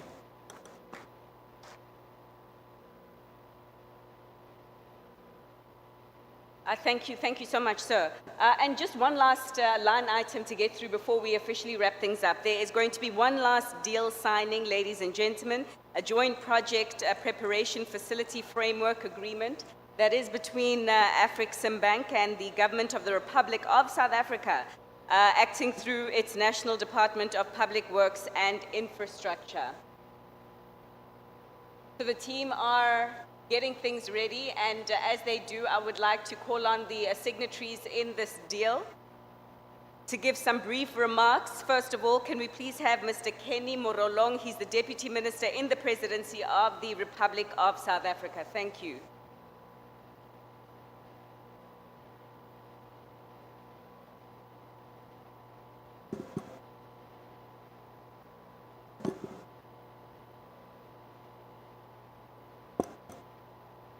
Thank you very much, Your Excellencies. Ambassador Nchinga, Ambassador of South Africa to Algeria, leadership of Afreximbank, colleagues from Infrastructure South Africa led by its head, Ms. Masemola, delegates.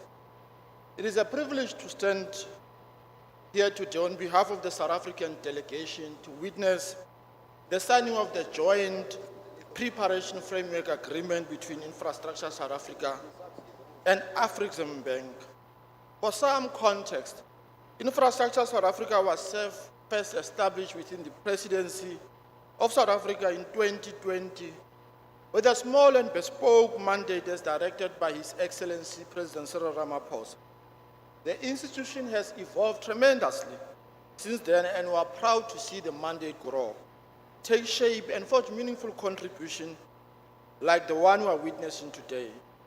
While this is ordinary for Afreximbank, it is quite extraordinary for institutions like Infrastructure South Africa, which continue to punch above its weight. For too long, our continent's immense potential has been shadowed by a pipeline of ideas that never materialize. We have all witnessed projects with brilliant prospects stumble, not due to a lack of vision, but due to a lack of vigor in their earlier stage. This is why we must shift our paradigm. Through project preparation, thorough project preparation is not merely an administrative step, it is a foundation upon which success is built. It is the meticulous process that transforms a concept into bankable investment-ready opportunity. It de-risks ventures, attracts sustainable financing, and ensures that the infrastructure we build delivers lasting economic and social returns for our people. Without this solid foundation, even the most ambitious projects are built on sand. But we cannot do this alone. No single nation, institution, or ministry holds all the answers. Our future is inextricably linked to our ability to collaborate. We must forge partnerships between governments, the private sector, multilateral development banks, and our communities. It is through this unity of purpose that we can pool expertise, share risk, and unlock the capital necessary to bridge our infrastructure deficit. In this endeavor, we are proud to have a formidable champion within our borders, Infrastructure South Africa. ISA plays a pivotal role as both an architect and a catalyst. It provides the technical expertise to prepare and package projects to the highest global standards. More importantly, it serves as a central hub for collaboration, a neutral convener that brings all role players to the table to ensure our projects are not only feasible, but are also aligned with our national and continental goals. By supporting Infrastructure South Africa and embracing its model, we are not just building infrastructure for South Africa, we are strengthening a cornerstone for integrated growth across the African continent. Congratulations to both South Africa and Afrexim Bank. We look forward to growing this partnership. Thank you very much.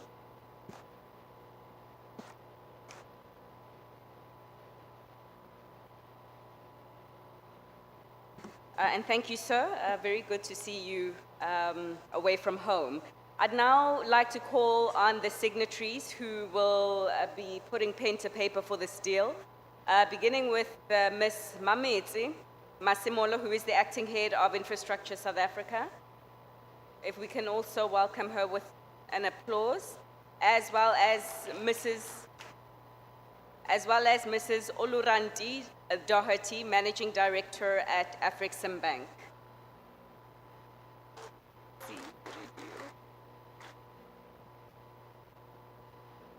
And as they prepare their signing, just a little bit of context around the documents that they're actually signing and the partnership agreement that is being cemented right now. As I did allude to, it's a joint project preparation facility framework agreement. It is with the government of South Africa as well as its infrastructure, or acting through its Infrastructure South Africa program within the National Development of Public Works and Infrastructure. It is a landmark partnership that establishes a joint project preparation facility to provide early stage project preparatory financing, advancing projects from concept to bankability, with an initial commitment of up to $20 million US dollars, $5 million US dollars from Afrexim Bank and $15 million from Infrastructure South Africa. The JPPF will support critical sectors such as energy, transport, logistics platforms, such as special economic zones, industrial parks, manufacturing, agro-processing, hospitality, tourism, mining, solid mineral services, ICT, health sector, as well as the creative economy.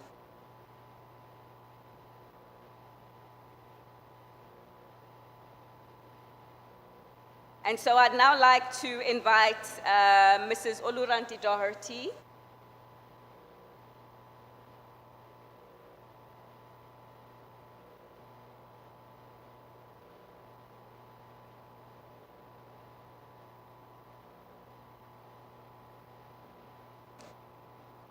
Perhaps one last detail on this deal: it will contribute to the preparation of a market-ready project pipeline to support South Africa's National Development Plan 2030 and National Infrastructure Plan 2050. Congratulations.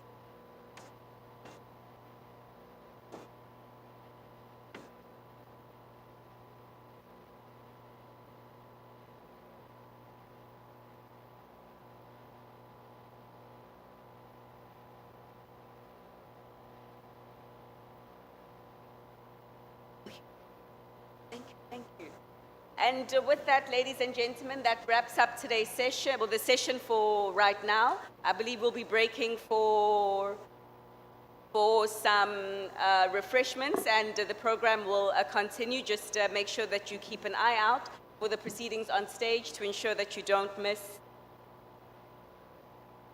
Oh, it will be continuing at 4 p.m. Where we will have the distinct pleasure of being addressed by the former president, of course, of the Republic of Nigeria, President Prime Minister Obasanjo. I do look forward to seeing you in that session, and have yourselves a wonderful lunch in the meantime. Thank you.